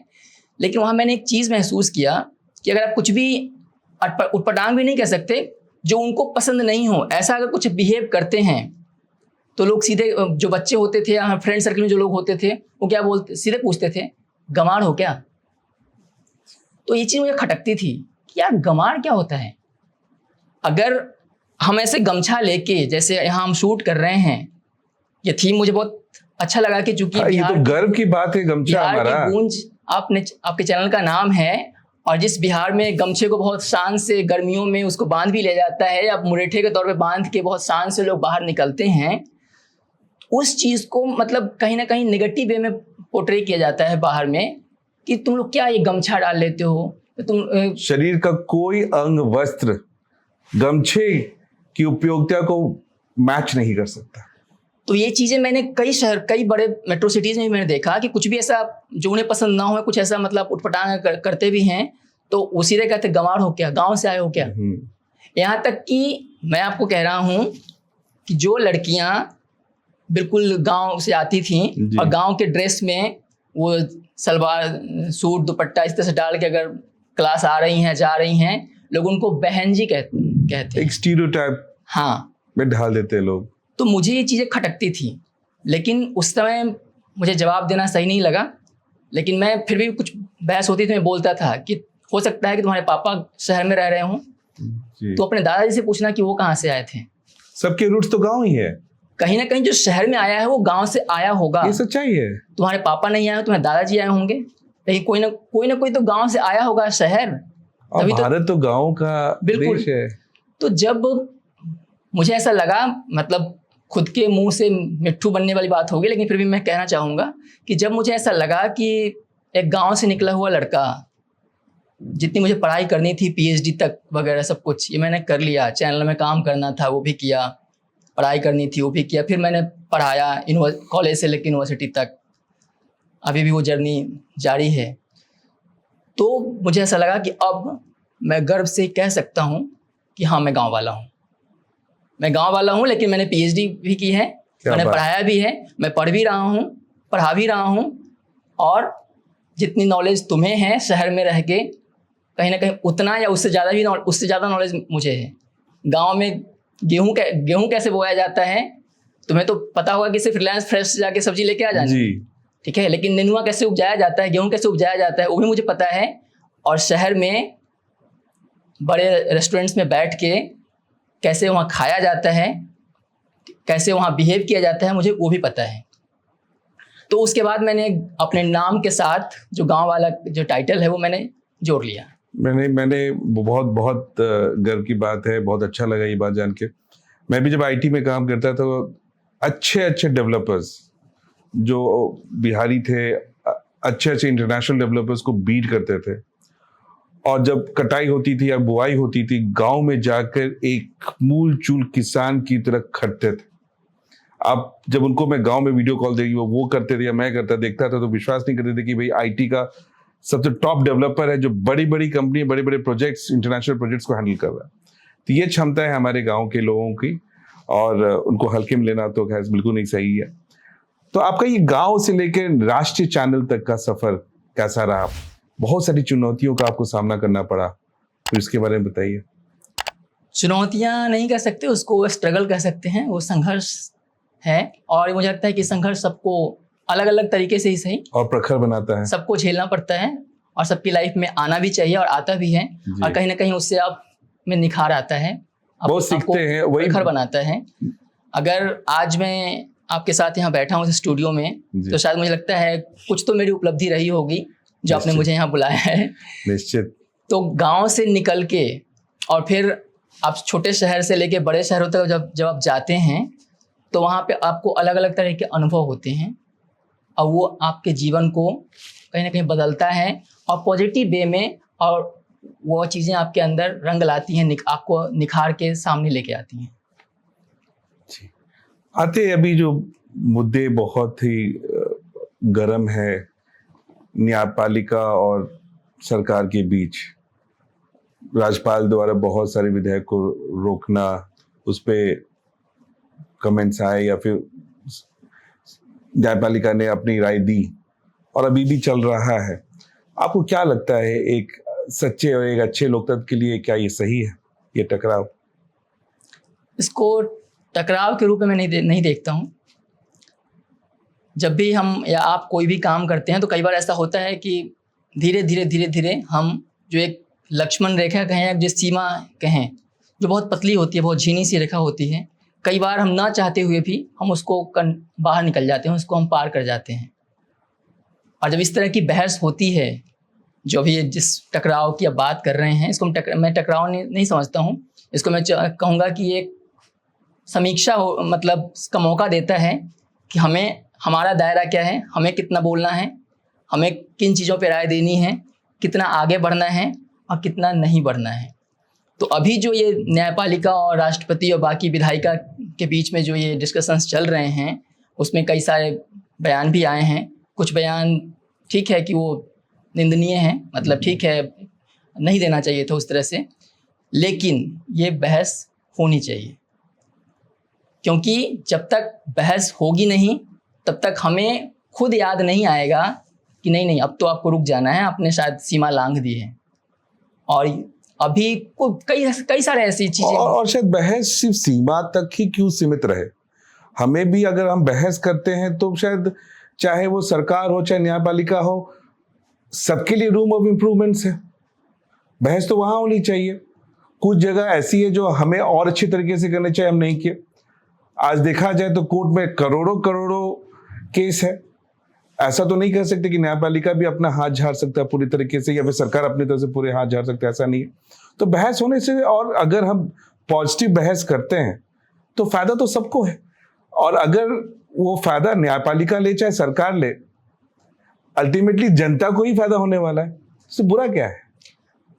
हाँ, वही मैं भी कह रहा हूँ कि बहस तो होनी चाहिए, लेकिन जैसे अभी जो बहस शुरू हुई है, वो बहस कहाँ से शुरू हुई? जब सुप्रीम कोर्ट ने कुछ कहा, फिर जो विधायिका है वहाँ के जो कुछ मेंबर्स हैं, उन्होंने कहा कि नहीं, सुप्रीम कोर्ट को इस मामले में दखल नहीं देना चाहिए। वक्फ बोर्ड की अगर हम बात कर लें, तो कहीं ना कहीं विधायिका को भी ये याद आया कि शायद मैंने अपना दायरा लांघ दिया है, या मुझे एक बार फिर से मुड़ के देखना चाहिए कि शायद मैंने लांघ दिया हो। तो ये होना चाहिए, उसमें कोई दिक्कत नहीं है। दूसरी चीज़ ये भी है कि संविधान में सारी चीज़ें लिखित हैं। हमारे भारत में सबसे अच्छी चीज़ ये है कि एक एक पेज, एक एक लाइन, हर चीज़ लिखी हुई है। अमेरिका दूसरे देश की तरह ऐसा नहीं है कि सब कुछ वहाँ पे ज़बानी ही चल रहा है। जो पहले से हो रखा है या जो ऑर्डर्स आ चुके हैं, बस उसको आधार मान के हम आगे फैसला दे देते हैं। यहाँ हर चीज़ लिखा है। न्यायपालिका का दायरा पहले से पता है, विधायिका को अपना दायरा पता है, सब कुछ लिखा हुआ है जी। तो जब विधायिका को कानून बनाना है, विधायिका ने कानून बना दिया, न्यायपालिका को उसकी समीक्षा करनी है, न्यायपालिका उसकी समीक्षा कर रही है, लेकिन इस बीच में जो लोग हैं, कई बार उनके सेंटिमेंट्स हर्ट हो जाते हैं कि हम तो बहुसंख्यक हैं या हम तो अल्पसंख्यक हैं, हमारी बात को कम सुनी गई, इनकी बात को ज़्यादा सुनी गई या इनकी ज़्यादा तवज्जो दिया गया।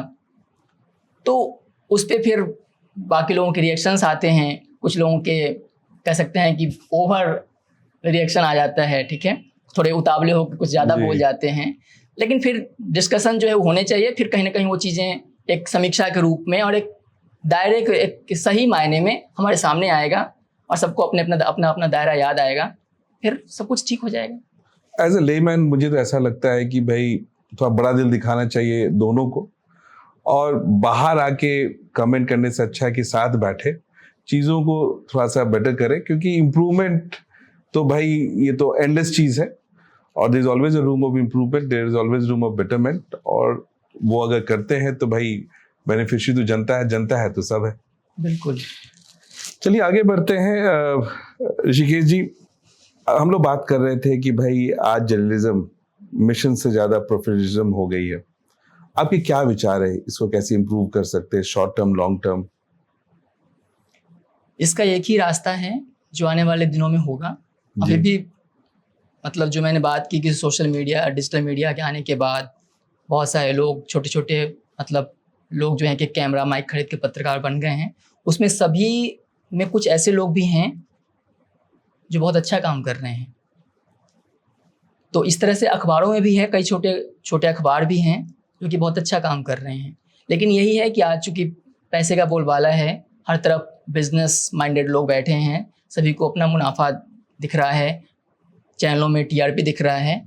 तो आने वाले दिनों में चीज़ें बदलेंगी, और जो ये चाहे वो प्रिंट की बात हो या डिजिटल मीडिया की बात हो या अखबार की बात हो, जो वहाँ पे अच्छा काम कर रहे हैं, जो ज़मीन से जुड़े हुए हैं और जिन्हें पता है, भले उनकी टीम छोटी हो, लेकिन जो एक सही तरीके से ज़मीन से जुड़ के और एक प्रोफेशनल वे में काम कर रहे हैं, आने वाले दिनों में वो सस्टेन करेंगे और अच्छा मतलब आगे अपने आप को आगे लेके जाएंगे। मुझे लगता है थोड़ा सा गाइडलाइंस और सही दिशा निर्देश हो कि छोटे छोटे माइक पकड़ के जो आज चल रहे हैं शायद वो और प्रखर हो और फ्यूचर में एक अच्छे पत्रकार भी बन सकते हैं। ये भी बदलेगा। इसको तो मैं ये कहूँगा कि ये अभी उच्छृंखल है।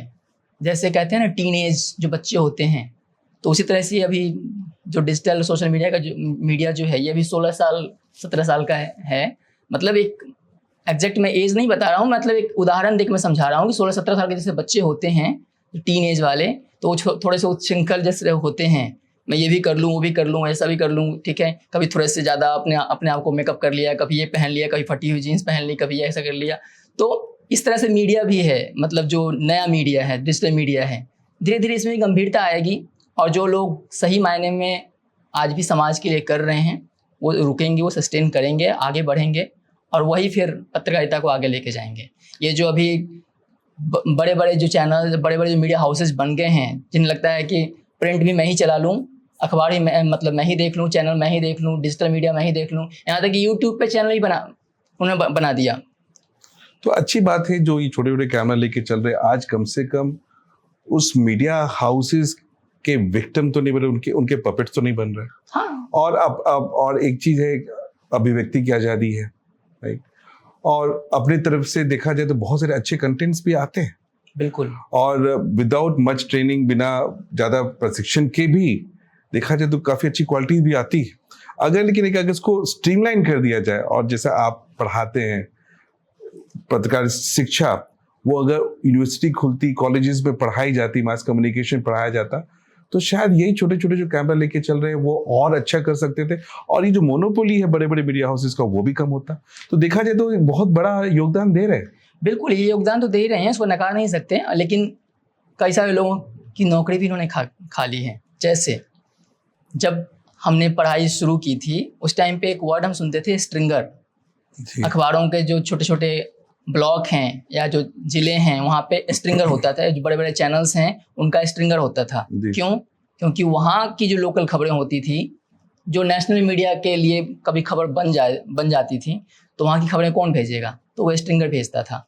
अखबारों में भी स्ट्रिंगर होता था, जो वहाँ लोकल लेवल पर जो खबरें हैं, जो सूचनाएं हैं, वो अपने अखबार को भेजते थे। तो जब से ये डिजिटल और सोशल मीडिया और व्हाट्सएप ग्रुप वाला जो ये सिस्टम शुरू हुआ, तब तो ऐसे ही लोगों को वीडियोज और सूचनाएं, आप पूरी खबर लिखी हुई मिल जाती है बहुत फास्ट। तो फिर वो स्ट्रिंगर क्यों रखेंगे? तो एक तरफ तो स्ट्रिंगर वाले सिस्टम खत्म हो गया, उनकी रोजी रोटी छिन गई। लेकिन हाँ, सूचनाओं में जो बदलाव हुआ, जिस तरह से वो मतलब टेक्नोलॉजी बदली है और जितनी फास्ट गति से सूचना पहुंच रही है, और जो मैंने कहा कि कुछ लोग बहुत अच्छा काम कर रहे हैं, बहुत अच्छे वे में उसको प्रेजेंट कर रहे हैं, बहुत अच्छे तरीके से जिम्मेदारी पूर्वक उसको निभा रहे हैं, तो हाँ मतलब ये पॉजिटिव है, उसमें कोई दिक्कत नहीं। एक तरफ नौकरी खा रही है लेकिन एक तरफ नौकरी दे भी रही है। सोशल मीडिया आज से 5 साल 10 साल पहले वो प्रोमिनेंस नहीं थी, लेकिन आज सोशल मीडिया एक मस्ट जरूरत बन गई है। चाहे बिजनेसमैन हो या फिर ब्यूरोक्रेट हो, टेक्नोक्रेट हो, पॉलिटिशियंस हो, या भी एज ए इंडिविजुअल आप चाहते हैं कि भाई उसके कंटेंट्स हो, और वो एक अपने आप में बहुत ज़्यादा रोजगार सृजित कर रहा है। तो एक फ्लिप साइड भी है, लेकिन एक अच्छा साइड भी ये है कि भाई नौकरी भी तो बढ़ रही है। आज पहले हम लोग के पास एक ऑर्कुट हुआ करता था, फिर फेसबुक आई, अब इंस्टा आ गया, बढ़ता ही जा रहा है, एक्स आ गई। तो लोगों का जो हॉरिजॉन है अपने प्रेजेंस दिखाने का, वो तो बढ़ता जा रहा है। हाँ, इसका एक साइड इफेक्ट है कि चलो लोग मैक्सिमम समय सोशल मीडिया में बिता रहे हैं, जिसके चलते बहुत सारे समाज के साइड इफेक्ट्स आ रहे हैं, बच्चों पे असर पड़ रहा है, लेकिन नौकरी तो बढ़ रही है। हाँ, नौकरी की पॉइंट ऑफ व्यू से देखें तो नौकरी तो बढ़ रही है, लेकिन वो इसमें मैं एक चीज़ और ऐड कर देता हूँ कि मुझे लगता है 90s के बाद हर गांव शहर से लेके गांव तक धीरे धीरे करके टेलीफोन बूथ खुल गए थे जी, ठीक है। वहाँ बाद में फिर ये हुआ कि हर जगह पे एक टेलीफोन बॉक्स लटका दिया जाता था, उसमें आप सिक्का डालिए जी, और कहीं भी आप कॉल कीजिए। उसके बाद फिर मोबाइल आ गया। मोबाइल में भी ये था कि बहुत लैंडलाइन फिर मोबाइल। हाँ, बहुत कम लोगों के पास मोबाइल आया, वो भी उसके सेट बड़े हुआ करते थे, इनकमिंग की कॉल्स पैसे लगते थे, इनकमिंग के भी पैसे लगते थे। तो टेक्नोलॉजी के साथ साथ चीजें बदल रही हैं, वो हम खुद अभी देख रहे हैं जी। अब ये है कि सब हर घर में हर लोगों के पास स्मार्टफोन आ गया है जी, मतलब इंटरनेट से लेके कॉलिंग से लेके हर चीज सबके पॉकेट में है, सबके हाथों में आ गया है। तो मीडिया भी ऐसा ही है। मीडिया में भी अभी हम जो देख रहे हैं धीरे धीरे चीजें बहुत बदलेंगी। टेक्नोलॉजी बहुत अभी जैसे एआई आ गया है जी जी, तो चीजें बहुत फास्ट जो है वो बदलेंगी। अभी ये चीज बदलाव जो रुकने वाला नहीं है, बहुत कुछ बदलेगा जी। और इसमें कुछ लोग सस्टेन करेंगे, कुछ लोग धराशायी होंगे, लेकिन यह है कि समाज के हक में बेहतर है। और खासकर जब रेगुलेशन हो सरकार का जल्द से जल्द आए चीज़ों को, तो एटलीस्ट उसका समाज का जो दुष्प्रभाव है वो कम जाता है। सरकारों को भी चाहिए कि अपनी जिम्मेदारी को जल्द से जल्द पूरा करे, जिससे कि कम से कम एक फ्रेमवर्क हो, एक मैंडेट हो, एक रूल्स एंड रेगुलेशंस हो, डूज एंड डोंट्स हो कि भाई ये करना है, ये नहीं करना है, और एक कहते हैं ना कि एक पूरा का पूरा एक मैंडेट हो कि भाई हमें क्या करना है। देखिए, रेगुलेशन से फायदा क्या होगा जी, कि एक पहचान मिलेगी और एक कह सकते हैं कि उन्हें एक जिम्मेदारी का एहसास भी होगा, और साथ ही साथ उनकी जो कह सकते हैं कि जो एक एस्पेक्ट जो उनका है सिनेरियो में, जो उनके प्रति जो लोगों का नजरिया है वो भी बदलेगा जी। उसके पीछे की मैं एक बात बताता हूँ कि आज जैसे पटना की अगर बात करें, राजधानी में किसी बड़े शहर, बड़े होटल वगैरह में कोई बड़ी कंपनी या कोई बड़ा नेता अगर प्रेस कॉन्फ्रेंस करता है इस तरह से, तो वहाँ पे क्या होता है, मैं खुद उसका गवाह हूँ, उसका साक्षी हूँ। वहाँ बाहर में एक स्टिकर चिपका, एक कागज़ पे लिख के चिपका दिया जाता है, social media journalist not allowed. अच्छा, क्यों? क्योंकि कोई रेगुलेशन तो है नहीं। अब वो कंपनी या जो प्रेस कॉन्फ्रेंस करने वाला व्यक्ति है वो कैसे डिसाइड करे कि कौन पत्रकार है, कौन सिर्फ कैसे रील बनाने वाला है, या कौन क्या है। और वहाँ भीड़ इतनी इकट्ठी हो जाती है, इतने सारे कैमरे, इतने सारे माइक किए हो जाते हैं, और इतने सारे सवाल एक के बाद एक आने शुरू हो जाते हैं कि वो किसका जवाब दे, किसका जवाब ना दे। तो इसलिए अभी तो उनकी पहचान ही बहुत बड़ी, मतलब एक क्वेश्चन मार्क पहचान पे ही क्वेश्चन मार्क लगा हुआ है। जब रेगुलेशंस आ जाएंगे तो उनके लिए बहुत बेहतर होना चाहिए। सरकार, मुझे श्योर हूँ कि इस दिशा में काम कर रहे होंगे। चलिए, बहुत अच्छी बातें हुई। अब हम लोग अपने ट्रेडिशनल राउंड में आते हैं। जो आपको पता है, पहला राउंड हमारा भौकाल राउंड है, उसके बाद काहे राउंड है, फिर बिहार की बात करेंगे। तो आप तैयार है भौकाल राउंड में? चलिए, पहला सवाल भौकाल राउंड के लिए आपके लिए। आपके शो का नाम माहौल क्या है, लेकिन ऑफ कैमरा असली माहौल क्या होता है? माहौल क्या है का मतलब मुझे तो ऐसा लगता है कि जो जैसे अभी हम बात कर रहे हैं यहाँ का जो माहौल है जी, तो उस माहौल से हम कनेक्ट कर सकते हैं चीज़ों को जी, हर जगह ऐसा होता है जहाँ भी 2-4 लोग बैठ जाते हैं वहाँ अपना एक माहौल होता है, वहाँ का एक एम्बियंस होता है, जी। तो उस एम्बियंस को ही हम माहौल के तौर पर देखते हैं। बिहारी रिपोर्टर और दिल्ली रिपोर्टर में सबसे बड़ा फर्क क्या है? बिहारी रिपोर्टर और दिल्ली रिपोर्टर में बस फ़र्क ये है कि दिल्ली रिपोर्टर ज़्यादातर अपने आप को कह सकते हैं 30 मार खां समझता है, लेकिन बिहारी रिपोर्टर जो है वो कहीं ना कहीं आज भी ग्राउंड से जुड़ा हुआ है, उसे ज़मीनी हकीकत पता है, और जो एक रियल इंडिया है जी, जो इंडिया और भारत वाला फ़र्क है जी, मुझे लगता है कि बिहार वालों को ज़्यादा पता है, दिल्ली वालों को नहीं पता है कि भारत क्या है और इंडिया। दिल्ली वालों को इंडिया पता है, भारत शायद ही पता है। तो बिहारी ज्यादा जमीन से जुड़े हुए हैं, बिल्कुल वास्तविकता में जीते हैं। बिल्कुल। जी। क्या कभी ऐसा हुआ कि स्टूडियो में कोई पॉलिटिशियंस आपका जवाब ना दे सका और आपके अंदर से आवाज आई, भाई मजा आ गया? नहीं, ऐसा तो नहीं हुआ है। जी, ये ज़रूर हुआ है कि एक इंटरव्यू हम शूट करके आए थे और उस इंटरव्यू एडिटिंग टेबल पे हम बैठे थे, उसको एडिट हम करवा रहे थे, जी, तो वहाँ एक दूसरी कहानी हो गई थी। अच्छा, और उसकी वजह से वहाँ बहुत हंगामा भी हो गया था, बाद में बहुत कंट्रोवर्सी भी हो गई थी। वहाँ पे MTV चैनल है, जी। उस पर एक स्प्लिट्सविला नाम का एक शो आता था, जी, जी, जी, उसमें काम करने वाले कुछ एक जो एक्ट्रेस थी उनका इंटरव्यू करके मैं लेके आया था। अच्छा, उन्होंने बाद में कुछ आरोप लगाए अपनी टीम पे कि मेरे साथ कुछ ऐसा हुआ, छेड़छाड़ हुई या ऐसा कुछ हुआ। अच्छा, उन्होंने ये कहा कि मेरे साथ ऐसा हुआ है, ओ, लेकिन जब मैं वहाँ एडिटिंग टेबल पे बैठा तो हमें ऐसा दिखाने की कोशिश करने के लिए कहा गया कि आप इसको इस तरह से एडिट कीजिए, ये जो लाइन है ये इसमें ना आए। ओ, तो ये घटना तो मुझे आज भी याद है, ये चीज़ मुझे आज भी याद है। जी। एक वायरल झूठी खबर जिसने आपको जिसको आपने तुरंत पकड़ लिया और दिल से आवाज आई कि भाई बच गए, नहीं, ऐसी कोई झूठी वायरल खबर? नहीं, ऐसा तो नहीं। ठीक है। आपके फैंस में से किसी ने कभी एक अजीब प्यारा सा काम कर दिया जो आपको, जिस पर आपको छोटी सी हंसी आ गई हो? हाँ, फैंस में से तो नहीं कह सकते, उसको स्टूडेंट के तौर पे मुझे आज भी याद है। जी, मैंने अपने पढ़ाने के करियर को स्टार्ट किया था, एक गर्ल्स कॉलेज था जी, और ज़्यादा दिन नहीं, कुछ ही दिन हुए थे मुझे वहाँ पे पढ़ाए हुए। जी, और उस कॉलेज की खासियत ये है कि वहाँ पे सारी जो लड़कियाँ हैं वो आदिवासी बेल्ट की हैं। जी, आज भी इंदौर शहर में वो कॉलेज है। वहाँ पे एनुअल फंक्शन में एक लड़की स्टेज पे जाके जी, और उसने एक ऐसा गाना गाया जी, कि सभी लोगों को, यहाँ तक कि प्रिंसिपल से लेकर स्टूडेंट तक, सारे टीचर्स को भी समझ में आ गया कि वो लड़की मेरे लिए गा रही है। मुझे भी समझ में आ गया था, लेकिन सच में अगर मैं कहूँ तो उस समय मुझे बहुत मतलब ऑकवर्ड फील हुआ था। बाद में सभी लोग, कुछ लोगों ने टोंट मारे, बहुत ये हुआ, लेकिन ठीक है, वो एक घटना थी। अगर आप न्यूज़ चैनल की दुनिया छोड़ के कोई और करियर चुनना हो तो कौन सा करियर चुनेंगे? चुन लिया मैंने पढ़ाने का, पढ़ाने का, शिक्षा। क्योंकि जब मैं पत्रकारिता में था तो मुझे ऐसा लगता था कि पत्रकारिता में नहीं छोड़ सकता, या तो मैं प्रैक्टिकल जर्नलिज्म में रहूं या टीचिंग में जाऊं, जर्नलिज्म टीचिंग में जाऊं, लेकिन रहना तो मुझे इसी में है।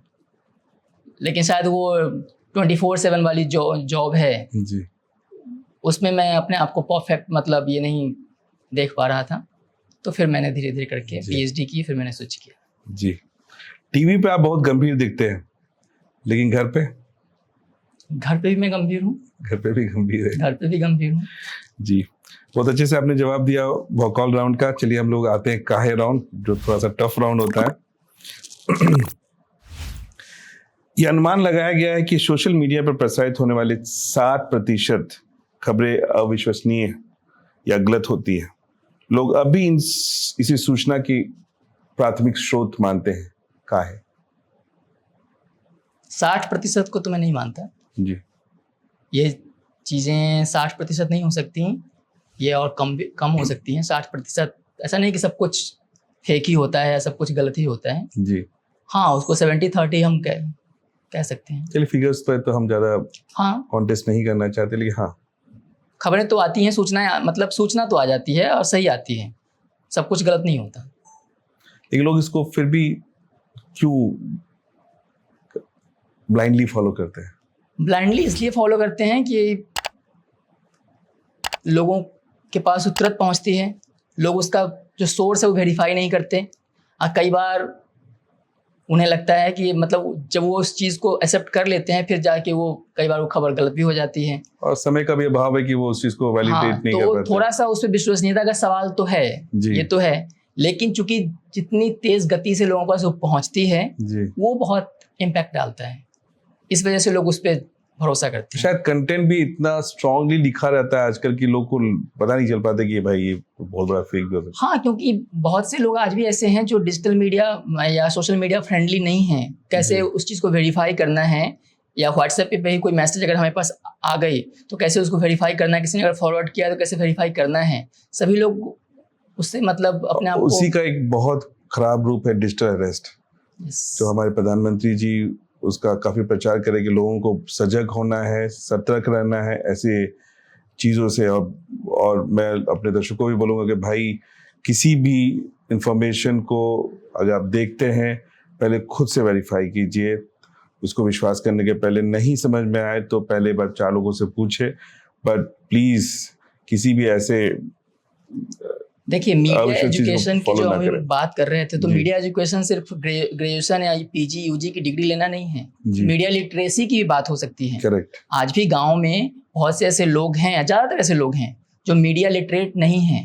और मीडिया लिटरेट का मतलब वही है जो अभी हम जिस घटना की बात कर रहे हैं, डिजिटल अरेस्ट की बात कर रहे हैं, उन्हें पता होना चाहिए कि कोई अगर फ़ोन हमें आ रहा है, कोई हमसे अकाउंट नंबर मांग रहा है, या कोई हमसे OTP शेयर करने के लिए कह रहा है, तो क्यों कह रहा है, हमें करना है नहीं करना है। तो इन सब चीज़ों से लोगों को अवेयर करना होगा, क्योंकि आज भी लिटरेसी रेट गांव में बहुत ही कम है। और लिटरेसी सिर्फ किताब की नहीं बल्कि ये कहते हैं कि जागरूक होना बहुत ज़रूरी है। और प्रधानमंत्री जी कहे चाहे RBI कहे, काफ़ी तेज़ी से इंफॉर्मेशन दे रहा है टीवी के माध्यम से, प्रिंट के माध्यम से कि भाई आप ऐसे लोगों के चंगुल में, जाल में ना फंसे और सजग रहें। चलिए अगले सवाल की तरफ आते हैं। पत्रकार सरकार से सवाल पूछने के लिए होता है, पर काहे आज वो सिर्फ प्रेस रिलीज पढ़ता दिखता है? क्योंकि उसको नौकरी करनी है, जैसा ऊपर से ऑर्डर आएगा वैसा ही करेगा, उसको तो नौकरी चलानी है, बस बॉसेस को फॉलो करना है। बिल्कुल। एथिक्स मिशन, भूखे पेट कोई एथिक्स थोड़ी फॉलो करेगा। अब वो तो भूखे पेट रह भी लेगा, परिवार, उसकी फैमिली है, बच्चे हैं, उसकी स्कूल फीस देनी है, दवा लानी है, घर के राशन लाने हैं। तो एथिक्स फॉलो करके क्या वो अपने घर को नहीं चला पाएगा? अगर मैं कहूँ तो नहीं, वो जमाना नहीं रहा। बहुत अलार्मिंग सिचुएशन है। बहुत। आज के टाइम में आपको जो कहा जा रहा है आपको सिर्फ वो करना है। आप वहाँ पे एक तरह से कहें कि टैबू की तरह हैं, आपको जो ऑर्डर दिया जा रहा है बस आपको उतना ही करना है, ज़्यादा आपको दिमाग नहीं लगाना है। इतनी आज़ादी सभी जगह नहीं होती। हाँ, कुछ संस्थानों में होगी, मैं बिल्कुल उसको डिनाई नहीं कर रहा हूँ, लेकिन अधिकांश जगह हालत ऐसी ही है। चलिए अगले सवाल की तरफ जाते हैं जो बहुत ही इंपॉर्टेंट सवाल है।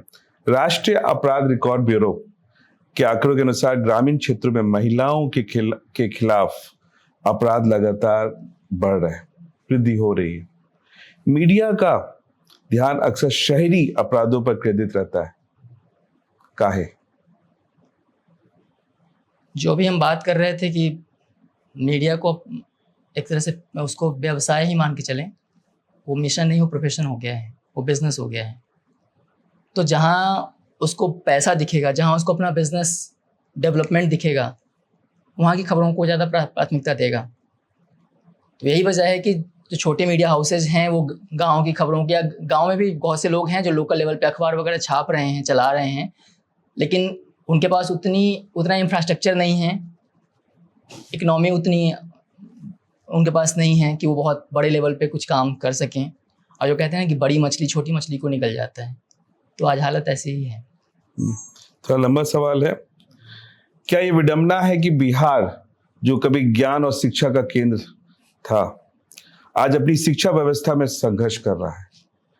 एक हालिया सर्वेक्षण में देखा गया कि बिहार के 70% युवा बेहतर शिक्षा के अवसर के तलाश में राज्य के बाहर पलायन करने की इच्छा रखते हैं। आखिर क्यों ना चाहे? 3 साल का ग्रेजुएशन का डिग्री अब 3 साल में नहीं दे पा रहे हैं। मैं दावे के साथ कह रहा हूँ कि कोई यूनिवर्सिटी बिहार में या कोई कॉलेज, यहाँ तक कि प्रोफेशनल कोर्स, ट्रेडिशनल कोर्स की बात तो छोड़ दें, कोई कहे कि मैं 6 सेमेस्टर बाद आपको डिग्री हाथ में दे दूंगा, कोई नहीं दे सकता, और ना कोई देता है अभी तक। कब तक चलेगा ये बिहार में? और किसी की नज़र इस पे नहीं है। चाहे कोई सरकार बदल जाए, कोई मुख्यमंत्री बदल जाए, उप मुख्यमंत्री बदल जाए, सब पार्टियां बदल जाएं, किसी का ध्यान इस पे नहीं है। 2 साल की डिग्री को आप 4 साल में देते हैं, 3 साल की डिग्री को आप 5 साल में देते हैं। पटना यूनिवर्सिटी जैसी यूनिवर्सिटी भी 3.5 साल खींच के ले ही जाती है उसको। क्या यूनिवर्सिटी के वाइस चांसलर की जिम्मेदारी नहीं बनती? नहीं, उनकी क्या जिम्मेदारी है? तो भी वो वाइस चांसलर किस नाम के? वो तो सरकार की तरफ से वहां भेजे गए हैं नौकरी करने के लिए, वो अपनी नौकरी कर रहे हैं। लेकिन डिले करने से यूनिवर्सिटीज और सरकार को क्या फायदा? जो चीजें पहले से डिले हो चुकी हैं उसको सुधारने के लिए आपको अपना एफर्ट लगाना होगा। लेकिन किसी भी वीसी या रजिस्ट्रार के पास इतना कह सकते हैं कि अंदर से विल पावर नहीं होता कि वो उस पर ध्यान लगा के उन चीज़ों में वो सुधार ला सकें, क्योंकि उन्हें नौकरी करनी है, उन्हें कहीं ना कहीं अपना पैसा बनाना है। यूनिवर्सिटी में बिल्डिंगें बन जाएंगी, उनका कमीशन आएगा, वेतन के अलावा उनके पास तो ये तो राइट टू एजुकेशन का अवहेलना है।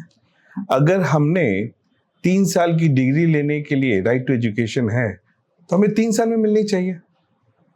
अगर 4 साल में लग रहा है तो भाई वो यूनिवर्सिटी और वो पूरा का पूरा यंत्र तंत्र या फिर पूरी की पूरी डिपार्टमेंट जिम्मेदार है। पूरी यूनिवर्सिटी ही नहीं कह सकते, पूरी गवर्नमेंट जिम्मेदार है। आखिर अगर शिक्षा व्यवस्था में आपकी मतलब इतनी गत हो चुकी है, इतनी बुरी हालत हो चुकी है, तो आप शिक्षा व्यवस्था को दूसरे राज्यों से सीख लेके 2 हिस्सों में तोड़ सकते हैं। स्कूली शिक्षा व्यवस्था के लिए अलग एक मिनिस्टर होगा, उच्च शिक्षा व्यवस्था के लिए अलग एक मिनिस्टर होगा, जो सिर्फ और सिर्फ कॉलेज और यूनिवर्सिटी देखेगा। इस तरह से चीज़ों को आप करके आप सुधार सकते हैं। जिसका पहले से डिले हो चुका है उसको कहीं ना कहीं आप 1-2 महीने टाइम दे के फिर से उसका सेमेस्टर ख़त्म करके आप उसको डिग्री दे के जो आपका सेशन है उसको आप टाइम पे लेके आ सकते हैं। लेकिन बिहार में सिर्फ और सिर्फ शिक्षा मंत्री से लेके राजभवन से लेके सभी जगह सिर्फ मीटिंग होती है, पत्र जारी किए जाते हैं, लेकिन जब आप उस यूनिवर्सिटी में जाकर देखेंगे कि वीसी ने वहाँ क्या किया, उसके लिए सेशन को टाइम पे सही करने के लिए रजिस्ट्रार ने क्या किया या उस डिपार्टमेंट के एचओडी ने क्या किया, तो आपको लगेगा कि सिर्फ और सिर्फ इन्होंने भी कागजी खाना पूर्ति के अलावा कुछ नहीं किया है। मैं आपको बताऊं कि जिस पत्रकारिता डिपार्टमेंट की मैं बात कर रहा था, जो नीतीश कुमार का ड्रीम प्रोजेक्ट बताया जाता है, वहाँ पे एक कोर्स शुरू हुआ 1 साल का पीजी डिप्लोमा कोर्स पत्रकारिता का, और 1 साल का वो कोर्स अभी फर्स्ट सेमेस्टर का एग्ज़ाम नहीं हुआ है वहाँ पे, जबकि वो सेकेंड सेमेस्टर अभी मई में ख़त्म हो जाना चाहिए था। यानी कि वो 1 साल का कोर्स 1.5 साल या 2 साल तक खींच के जाएगा। फर्स्ट सेमेस्टर का एग्ज़ाम नहीं हुआ, सितंबर में क्लास शुरू हो गई थी और ये मार्च दिसंबर या जनवरी में एग्ज़ाम होने चाहिए थे, लेकिन ये मार्च अप्रैल आ गया, अभी तक फर्स्ट सेमेस्टर कंप्लीट नहीं हुआ है। बच्चे सवाल पूछेंगे तो कोई इस पर जवाब नहीं देगा, वीसी मिलने के लिए टाइम नहीं देगा। ये तो हालत है। मैं एक चीज़ और भी देख रहा था कि भाई चलो डिले के बाद जब रिजल्ट आता है, रिजल्ट मार्कशीट में इतनी त्रुटियां, इतने मिस्टेक। जो पटना में रहते हैं चलो वो तो एफर्ट करके करेक्शंस करवा लेते हैं, जो गांव देहात से आते हैं उनको 2-2 दिन कैंप करना पड़ता है, 10 बार आना पड़ता है तो करेक्शन करते हैं। भाई मिस्टेक बिहार की मार्कशीट में ही क्यों होता है? और लाइन लगी हुई है भाई मिस्टेक करेक्ट करने के लिए। डेटा एंट्री बेसिक चीज, क्या ये भी हम नहीं कर पाते सही तरीके से? क्योंकि हमने सही लोगों को रखा ही नहीं है। जो डेटा एंट्री है वो या हम करना नहीं चाहते, हम करना नहीं चाहते इसलिए हमने सही लोगों को रखा नहीं है। आज भी बहुत सी कॉलेजेज यूनिवर्सिटी में कोई बी ग्रेड का कोई एम्प्लॉय वहाँ पे नहीं है, कोई क्लर्क नहीं है। जो क्लर्क हैं वहाँ पे या तो कॉन्ट्रेक्चुअल हैं या किसी एजेंसी के थ्रू वहाँ पे उनको कॉन्ट्रैक्ट पर रख दिया गया है। तो आखिर वो कब तक दिमाग लगाएंगे कि हम सही करें, हम बच्चों की जिम्मेदारी लें? उन्हें तो अपनी नौकरी बचानी है और एक एक दिन में उनको इतना काम लाद दिया जाता है कि वो तो बस अपना जैसे तैसे काम करके थमा देते हैं कि चलो हो गया, आज का ये हो गया, क्योंकि कल फिर कुछ नया काम मिल जाएगा, दूसरा बंडल मिल जाएगा कि अब ये करना है जी। तो इसके लिए बिल्कुल जीरो लेवल से, जड़ से सुधार करने की ज़रूरत है, तब जाके कुछ बदलाव दिखे। बहुत से डिजिटल वगैरह की बात कर रहे थे, लेकिन डिजिटलाइजेशन के समय में भी ये मैनुअल मिस्टेक्स इतने ज़्यादा हो रहे हैं, आश्चर्य की बात है। चलिए अगले सवाल की तरफ मुड़ते हैं। बिहार की ब्रांडिंग हमेशा पलायन, अपराध और पिछड़ेपन से जोड़ दिया जाता है, काहे? अब ये चीज़ें बदल रही हैं जी। मैंने भी इस चीज़ को महसूस किया है। जब हम दिल्ली मुंबई में जब हम गए थे तो बिहार के ऐसे लोग जो लड़के लड़कियां हो थे वो कहने से बचते थे कि मैं बिहार से हूँ, लेकिन अब ये एरा तो हमने भी देखा है, बदल रही हैं। अब लोग गर्व से कहते हैं कि हाँ मैं बिहार से हूँ। जी, चीजें बदल रही है, चीज़ें बदल रही हैं। चलिए चीजें अच्छी हो रही है, पॉजिटिव है, आगे और बदलेंगी। इसमें सरकार का भी हाथ है, मीडिया का भी हाथ है। सरकार अपनी तरफ से कोशिश बहुत कर रही है, इसमें दो मत नहीं है, लेकिन चीजें समय लग रही है, लेकिन चीजें बदल रही हैं, बदलेंगी। लोगों के अंदर एक कॉन्फिडेंस आया है कि आपको ये डरने की जरूरत नहीं है, शर्म करने की जरूरत नहीं है कि आप बिहार से हैं। आप गर्व से कहिए कि हाँ मैं बिहार से हूँ। और इसलिए ऐसे हर बिहार की आवाज़ को हम अपने बिहार के गूंज पॉडकास्ट में कैप्चर करते रहेंगे। कई चीज़ें थोड़ी सी दुख होगी, थोड़ा चोट लगेगा, लेकिन जब तक हम बात नहीं करेंगे हम बिहार को कैसे बदलेंगे, बिहार को और नई ऊंचाई तक कैसे लेके जाएंगे। चलिए बहुत अच्छा रहा ये राउंड। अब हम अगले राउंड की तरफ जाते हैं जहां पर हम सिर्फ और सिर्फ बिहार की बात करेंगे। पहला सवाल आपके लिए, बिहार में पत्रकारिता शिक्षा की क्या स्थिति है? क्या इसमें कोई ठोस सुधार की आवश्यकता है? हालांकि अब दो चार चीज आपने बता रखा है, फिर भी पत्रकारिता शिक्षा, मैं तो कहूँगा कि पूरी शिक्षा में बदलाव की आवश्यकता है।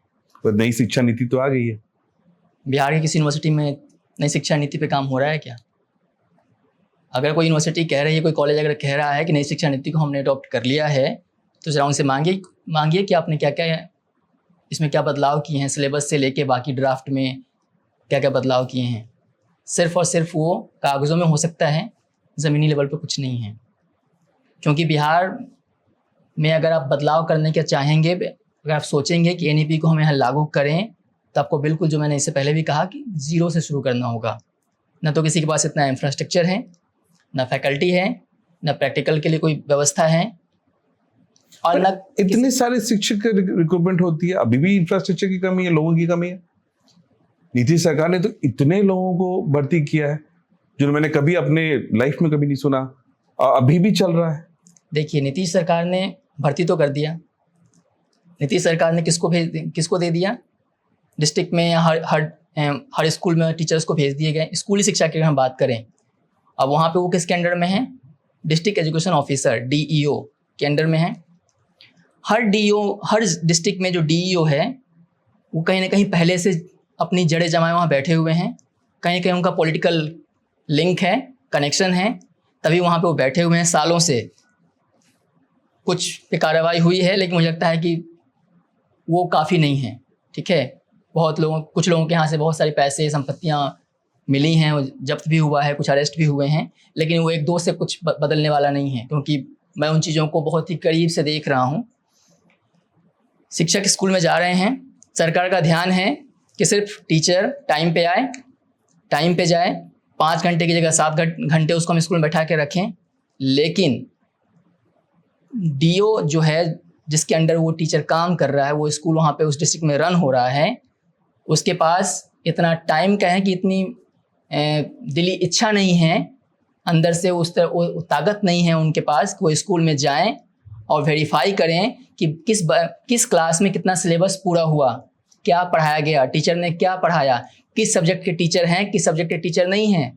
वो अपने ऑफिस में बैठ के लेटर मांग लेता है कि हर स्कूल ये हमें बताए कि आपके यहाँ किस किस सब्जेक्ट के कितने टीचर्स हैं, कितने नहीं हैं, कौन टीचर कितने बजे आ रहा है, कितने बजे नहीं आ रहा है। आजकल ऑनलाइन मोबाइल से अटेंडेंस बनाई जा रही है, वो बैठे बैठे तो अच्छी चीज़ है, ऑफिस में देख लेता है कि कितने बजे आ रहा है, कितने बजे टीचर जा रहा है। लेकिन शिक्षा की बात कहाँ है?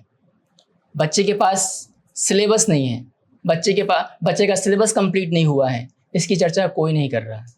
एग्ज़ाम ले लिया जाता है, रिजल्ट दे दिया जाता है, तो क्वालिटी ऑफ एजुकेशन की तो बात ही नहीं हो रही है। तो एक तरह से देखा जाए तो इसके लिए शिक्षक खुद भी जिम्मेदार है। क्योंकि अगर आपको सरकार ने नौकरी दी, आपको स्कूल दिया, आपको पद दिया, आपको तो अपने पद का निर्वहन करना पड़ेगा। अगर आप भविष्य आप शिक्षक है, इससे बड़ा कोई, इससे इज्जतदार कोई पद, कोई पोजीशन नहीं हो सकता। मैं तो शिक्षक को सबसे सर्वोपरि, सबसे ऊंचा मानता हूं। तो क्या आज शिक्षक कैजुअल हो गए हैं? नहीं, इसमें मैं शिक्षक को ज़्यादा गलत नहीं मानता हूँ जी, क्योंकि जो मैंने कहा ना कि मैं बहुत करीब से उस चीज़ को देख रहा हूँ। जो भी लाखों की तादाद में भर्तियाँ हुई हैं, शिक्षक जो गए हैं उसमें बहुत से अच्छे शिक्षक हैं, उनके पास क्वालिटी है, वो वहाँ पढ़ा भी रहे हैं, कोशिश भी कर रहे हैं। लेकिन जो मैंने कहा ना कि जिसका कंट्रोल है, जैसे स्कूल में हेडमास्टर का कंट्रोल है, हेडमास्टर तो कहीं है ही नहीं, प्रभारी कह सकते हैं, प्रभारी का कंट्रोल है, डिस्ट्रिक्ट में डीओ का कंट्रोल है, और वो सभी सालों से वहाँ बैठे हुए हैं। तो उन्हें कहीं ना कहीं एक तरह से कहें कि अपनी कुर्सी बचा के रखनी है, उन्हें एजुकेशन की क्वालिटी से कोई मतलब नहीं है। तो जो मैंने कहा कि सरकार यहाँ से राज्य में बैठे बैठे जैसे सिर्फ मॉनिटर कर रही, कौन टीचर लेट आया, कौन टीचर टाइम पे आया, वो देख रही है। डिस्ट्रिक्ट में वो भी यही देख रहा है, मतलब टिक इन द बॉक्स हो रहा है, 60,000 फीट से देख रहे हैं, लेकिन जमीन पे रियली चीज मैं तो हो रही। दावे के साथ कह रहा हूँ कि अगर शिक्षा मंत्री या यहाँ पे मुख्य सचिव अगर कोई पटना से अगर जाके 10 स्कूल में जाएं और वहाँ हर बच्चे से अगर मांग दें कि आपका स्कूल का सिलेबस क्या है मुझे दे दो, तो सिलेबस नहीं मिलेगा। बहुत से स्कूलों में, सबकी बात नहीं कर रहे, बहुत से स्कूलों में आज तक सिलेबस नहीं दिया जाता बच्चों को। क्यों नहीं दिया जाता? क्योंकि जो वहाँ पे प्रभारी हेडमास्टर या जो बन के बैठा है वो ये टारगेट करके रखता है कि कौन मुझसे ज़्यादा बदतमीजी से बात करता है या कौन मेरी चमचागिरी करता है। डेली सुबह में उनकी क्लास लगाई जाती है, मतलब डेली रूटीन बनता है। और अगर आपसे मुझे खटास है तो आज आपकी 5 क्लास लगा दूंगा, मतलब आप परेशान होते रहो। आपने मेरी चमचागिरी कर ली तो चलो आज आपकी 2 क्लास। ये हालत है।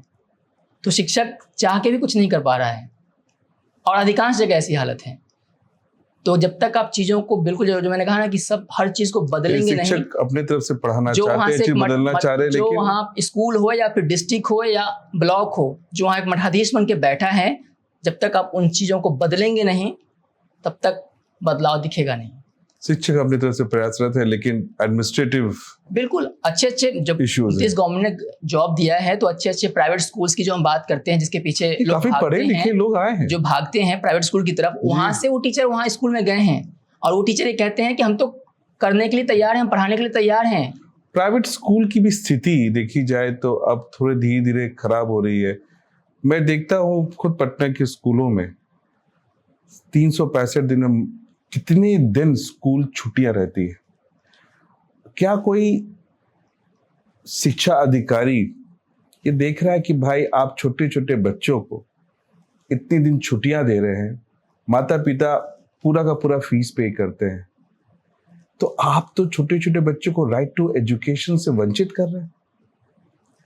आप 365 दिन में अगर आप 200 क्लास ले रहे हैं, 200 दिन या फिर 195 दिन, 175 दिन पढ़ा रहे हैं, तो आप 50% आप जस्टिस कर रहे हैं बच्चों के प्रति। मैं ये नहीं बोल रहा कि आप संडे को स्कूल खोल दो। प्लस ये भी देखा जा रहा है कि भाई एक्स्ट्रा करिकुलर एक्टिविटीज वो भी तो उस छात्र का हक है, राइट टू एजुकेशन में आता। आपको नहीं लगता कि राइट टू एजुकेशन को विस्तृत तरीके से डिफाइन करने की जरूरत है, जहां पे स्कूल कॉलेज अपने जिम्मेवारी को समझे कि भाई राइट टू एजुकेशन, चाहे वो लेट यूनिवर्सिटी एग्जाम्स हो डिग्री देने में हो, चाहे प्राइवेट स्कूल की मनमानी हो, ये सब चीजों को डिफाइन करना बहुत जरूरी है। राइट टू एजुकेशन नया राइट्स मिले, लेकिन उसको अच्छे तरीके से परिभाषित नहीं किया गया और इम्प्लीमेंटेशन तो काफी लूज है। उसके अलावा आपने अभी ये भी देखा होगा सोशल मीडिया में या फिर अखबारों में इस तरह की खबरें आती हैं कि नर्सरी क्लास की फीस जो होती है वो 5,000, बड़े बड़े स्कूल्स हैं। जब किताबें खरीदने जाते हैं तो किताबें होती हैं 9,000 की। तो ये सब क्या है? एक तरह से कहीं ना कहीं ये बिजनेस है। तो पूरा का पूरा एजुकेशन सिस्टम जो प्राइवेट की अगर बात करें तो एक बिजनेस मॉडल के रूप में डेवलप हो गया है। वो तो उन्हें तो पैसे से मतलब है, तो कहीं हर जगह वो बिजनेस है, हम उससे भाग ही नहीं सकते। मैं तो जैसे आज ही आपके स्टूडियो में आ रहा था इतनी गर्मी में भी जो मैंने देखा पटना की सड़कों पे या बाकी शहरों में भी जिस तरह से भीड़ है, वो क्या है, सब पैसे के पीछे भाग रहे हैं। सबको पैसा चाहिए, चाहे कितनी भी गर्मी हो, यहाँ की 51, 55 भी टेम्परेचर पहुँच जाए, लोग कहेंगे नहीं नहीं हमें तो जाना है, पैसे चाहिए। क्यों? क्योंकि अगर हम नहीं कमाएंगे तो हम आपसे पिछड़ जाएंगे, आप नहीं कमाएंगे तो हमसे पिछड़ जाएंगे। और ये जो एक अंधी दौड़ है पैसों की, ये सब झूठा है, कुछ नहीं है, सिर्फ दिखावा है। ज़िंदगी मिली है, एक ही ज़िंदगी मिली है, अगले जीवन में हम चींटी बनेंगे या इंसान बनेंगे हमें भी नहीं पता। तो इसको थोड़ा सा मज़े से जी लो, परिवार के साथ जी लो, ताकि जाते जाते वो आपके साथ रहे कि हाँ ज़िंदगी मैंने अच्छी जी है। चलिए एक आखिरी सवाल की तरफ आते हैं बिहार की बात में। आज के युवा में राजनीतिक चेतना कितनी ज़रूरी है, खासकर बिहार जैसे राज्य में? बिहार में और राजनीतिक चेतना की बात करें तो ये किसी को देने की ज़रूरत ही नहीं है। हमें ये लगता है, लेकिन सही दिशा की तो कमी है। अगर आप चौपाल में बैठ के, ड्राइंग रूम में बैठ के या हर गोष्ठी में या हर मीटिंग में सिर्फ पॉलिटिक्स बात कर रहे हैं, क्या वो सही राजनीतिक चेतना है? अगर होती तो शायद बिहार की स्थिति उतनी बुरी तो नहीं होती। देखिए, राजनीतिक चेतना को लेके तो हम बिहार की युवाओं पे सवाल नहीं उठा सकते, सब उससे वाकिफ़ हैं और सबके अंदर वो काबिलियत है, सभी को सभी चीज़ें पता हैं, कौन काबिलियत के बारे में तो कोई सोचना नहीं, लेकिन दिशा कौन गलत है मैं बता रहा हूँ। लेकिन हो क्या रहा है कि जैसे ही इलेक्शंस होने वाले होते हैं जी, उससे 2-4-6 महीने पहले या 1 साल पहले इस तरह का माहौल, इस तरह का नैरेटिव क्रिएट कर दिया जाता है कि आपको फिर वो अगड़े पिछड़े सवर्ण दलित की चर्चा करके आपके दिमाग को ऐसे ब्रेन वॉश किया जाता है कि आप फिर सब कुछ भूल जाते हैं। विकास जाए भाड़ में, हमें तो अपनी जाति देखना है, हमें तो अपना ये देखना है, हमें तो अपने नेता को देखना है, हमें तो इस पार्टी के लिए काम करना है। जबकि होना ये चाहिए, उस युवा को पता है कि उससे हमारा विकास नहीं होगा, हमारे समाज का विकास नहीं होगा, हमारे घर के सामने की सड़क जो है टूटी हुई है उसका विकास नहीं होगा। और अगर आप देखेंगे तो कुछ दिन पहले तक उसके जो व्यूज़ थे, उसके जो विचार थे कुछ और ही थे। लेकिन इस तरह से पूरी मोनोपोली तैयार करके और आईटी सेल जो एक आजकल हर पार्टी मतलब चला रही है, उसके थ्रू फेसबुक, इंस्टाग्राम, यूट्यूब वगैरह पे इस तरह से चीज़ों को पूरी ब्रेन वॉश करके मोनोपोली तैयार की जाती है कि आप ब्रेन वॉश करके आपका वोट हम अपने पक्ष में करने की पूरी कोशिश करते हैं और बहुत से युवा कहीं ना कहीं इसमें फंस जाते हैं। ऋषिकेश जी, आपने बहुत सारी किताबें लिखी, उसमें से कौन सी किताब आपकी सबसे प्रिय है और उन किताबों से हमारे आज के युवा क्या संदेश ले सकते हैं?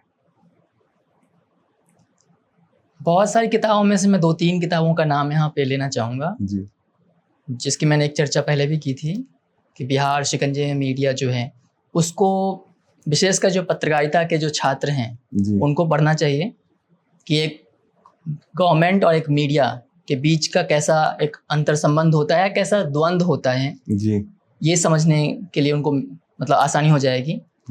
और जो दूसरी किताब है मेरी, ग्रामीण समाज और संचार जी, बदलते आयाम, तो जिस गांव की या गांव वाले की हम अभी बात कर रहे थे या गांव में मीडिया लिटरेसी की बात कर रहे थे, तो जब यंगस्टर्स जो है, जो मीडिया के छात्र जो हैं, वो जब इस किताब को पढ़ेंगे तो गांव में मीडिया किस तरह से पहुंची है और कहाँ पे बीच में लैकिंग है, उसमें और क्या बदलाव की ज़रूरत है, उसको जानने का मौका मिलेगा। और मुझे लगता है कि अगर आपने गांव को सही से समझ लिया तो शहर को समझना कोई बहुत बड़ी चीज़ नहीं है, क्योंकि गांव से ही लोग शहर में आते हैं। सही बात। आप आज के युवाओं को ऋषिकेश जी क्या संदेश देना चाहेंगे और कैसे वो जर्नलिज्म को एक सही दिशा की तरफ लेके जाए और अपनाएं और पत्रकारिता शिक्षा ग्रहण करें? मैं तो ये कहूँगा कि जो भी यंगस्टर्स भविष्य में पत्रकारिता के क्षेत्र में आना चाहते हैं, पत्रकारिता ही नहीं कहें, मीडिया के क्षेत्र में आना चाहते हैं, चाहे वो टीवी हो, फिल्म हो या मीडिया जर्नलिज्म हो या कम्युनिकेशन हो, उसके फील्ड में अगर आना चाहते हैं तो आपको देश और दुनिया की जानकारी होनी चाहिए, वो भी ज़मीनी लेवल से। जी ऐसा नहीं है कि सिर्फ आप मतलब किताबों को आप पढ़ के अब चाहेंगे कि हम बहुत बड़े पत्रकार बन जाएंगे, बहुत बड़े कम्युनिकेशन स्पेशलिस्ट बन जाएंगे, तो ऐसा नहीं होगा। आपको ज़मीन से जुड़ना होगा और उसको जानना समझना होगा। जी दूसरी चीज़, इसमें मैं एक चीज़ ऐड कर देता हूँ कि प्राइवेट हो या गवर्नमेंट हो, संस्थाएं बहुत सी खुल गई हैं। आप सभी के चक्कर में ना पड़ें। आज भी जो टॉप मोस्ट इंस्टीट्यूशंस हैं, आप उन्हीं को सिलेक्ट करें, उन्हीं को चुनें। उसमें हो सकता है कि आपको इस साल एडमिशन ना मिले, अगले साल मिले, जी आप वहाँ पे जाएं, ताकि वहाँ जाने के बाद आपके फैमिली की जो गाढ़ी कमाई जो आप जाके वहाँ इन्वेस्ट कर रहे हैं, रहने खाने में, फीस जमा करने में, जी तो आपको कम से कम पछताना ना पड़े। जी तो एक बार सोच समझ के जो टॉप मोस्ट संस्थाएं हैं वहीं पे जाएं। जी 1 साल ना से दूसरे साल ट्राई करें, और उसके बाद जब आप वहाँ से पढ़ाई करके निकलेंगे तो आपको लगेगा कि नहीं, मुझे कुछ मिला है। बिल्कुल खाली हाथ आप वहाँ से नहीं लौटेंगे। जी बहुत प्रखरता से आपके साथ बात हुई ऋषिकेश गौतम जी, बहुत अच्छा लगा। और आपका कैसा अनुभव रहा आज बिहार की गूंज पॉडकास्ट में? बहुत अच्छा इतने लगा समय कि बिताते हुए एक ऐसी जगह पे, एक ऐसे प्लेटफॉर्म पे आपने मुझे बुलाया जहाँ हम बिहार से जुड़ी अलग अलग चीज़ों को लेके हम बात कर रहे हैं। हमने बहुत अच्छे तरीके से उस पर बात भी की, और शायद मुझे लगता है कि मेरे विचार से कुछ बदलाव हो या ना हो, लेकिन ये ज़रूर है कि एक बिहारी की एक सोच क्या है। जैसे मेरे अंदर जो थॉट्स थे, आपने मुझसे पूछा, मैंने वो शेयर किया, तो इस तरह से मेरे थॉट से बहुत से युवा अपने आप को रिलेट करेंगे कि हाँ, ये तो मेरे मन की बात कह रहे हैं, जो ये इन्होंने कहा बिल्कुल सही बात है। तो इस तरह से आपकी जो कोशिश है वो बहुत अच्छी है, और बहुत अच्छा लगा कि मुझे ये इस प्लेटफॉर्म पे आपने मुझे बुलाया। इसके लिए बहुत बहुत धन्यवाद आपका भी बहुत बहुत धन्यवाद। आप आए, स्वीकार किया हमारे इनविटेशन को, बहुत बहुत धन्यवाद ऋषिकेश गौतम जी। तो आज की बात से ये बात फिर से साबित हो गई, पत्रकारिता सिर्फ एक पेशा नहीं, एक जिम्मेवारी है। ऋषिकेश जी जैसे लोग हमें याद दिलाते हैं कि माइक सिर्फ आवाज बढ़ाने का साधन नहीं होता, वो एक जमीर होता है जो न बिकता है न झुकता है। जब देश भर की मीडिया टीआरपी के पीछे भाग रही होती, तब एक बिहारी पत्रकार जड़ से जुड़े सवाल पूछने की हिम्मत करता है। और यही बिहार की गूंज, जहां सवाल सतह से नहीं, सच की तह तक जाता है। अगली बार फिर लौटेंगे एक और आवाज के साथ। तब तक याद रखिए, माइक की गूंज तभी निकलती है जब दिल साफ और सोच तेज हो। ऋषिकेश जी आज हमारे स्टूडियो में आए, आपका बहुत बहुत धन्यवाद। नमस्कार। नमस्कार।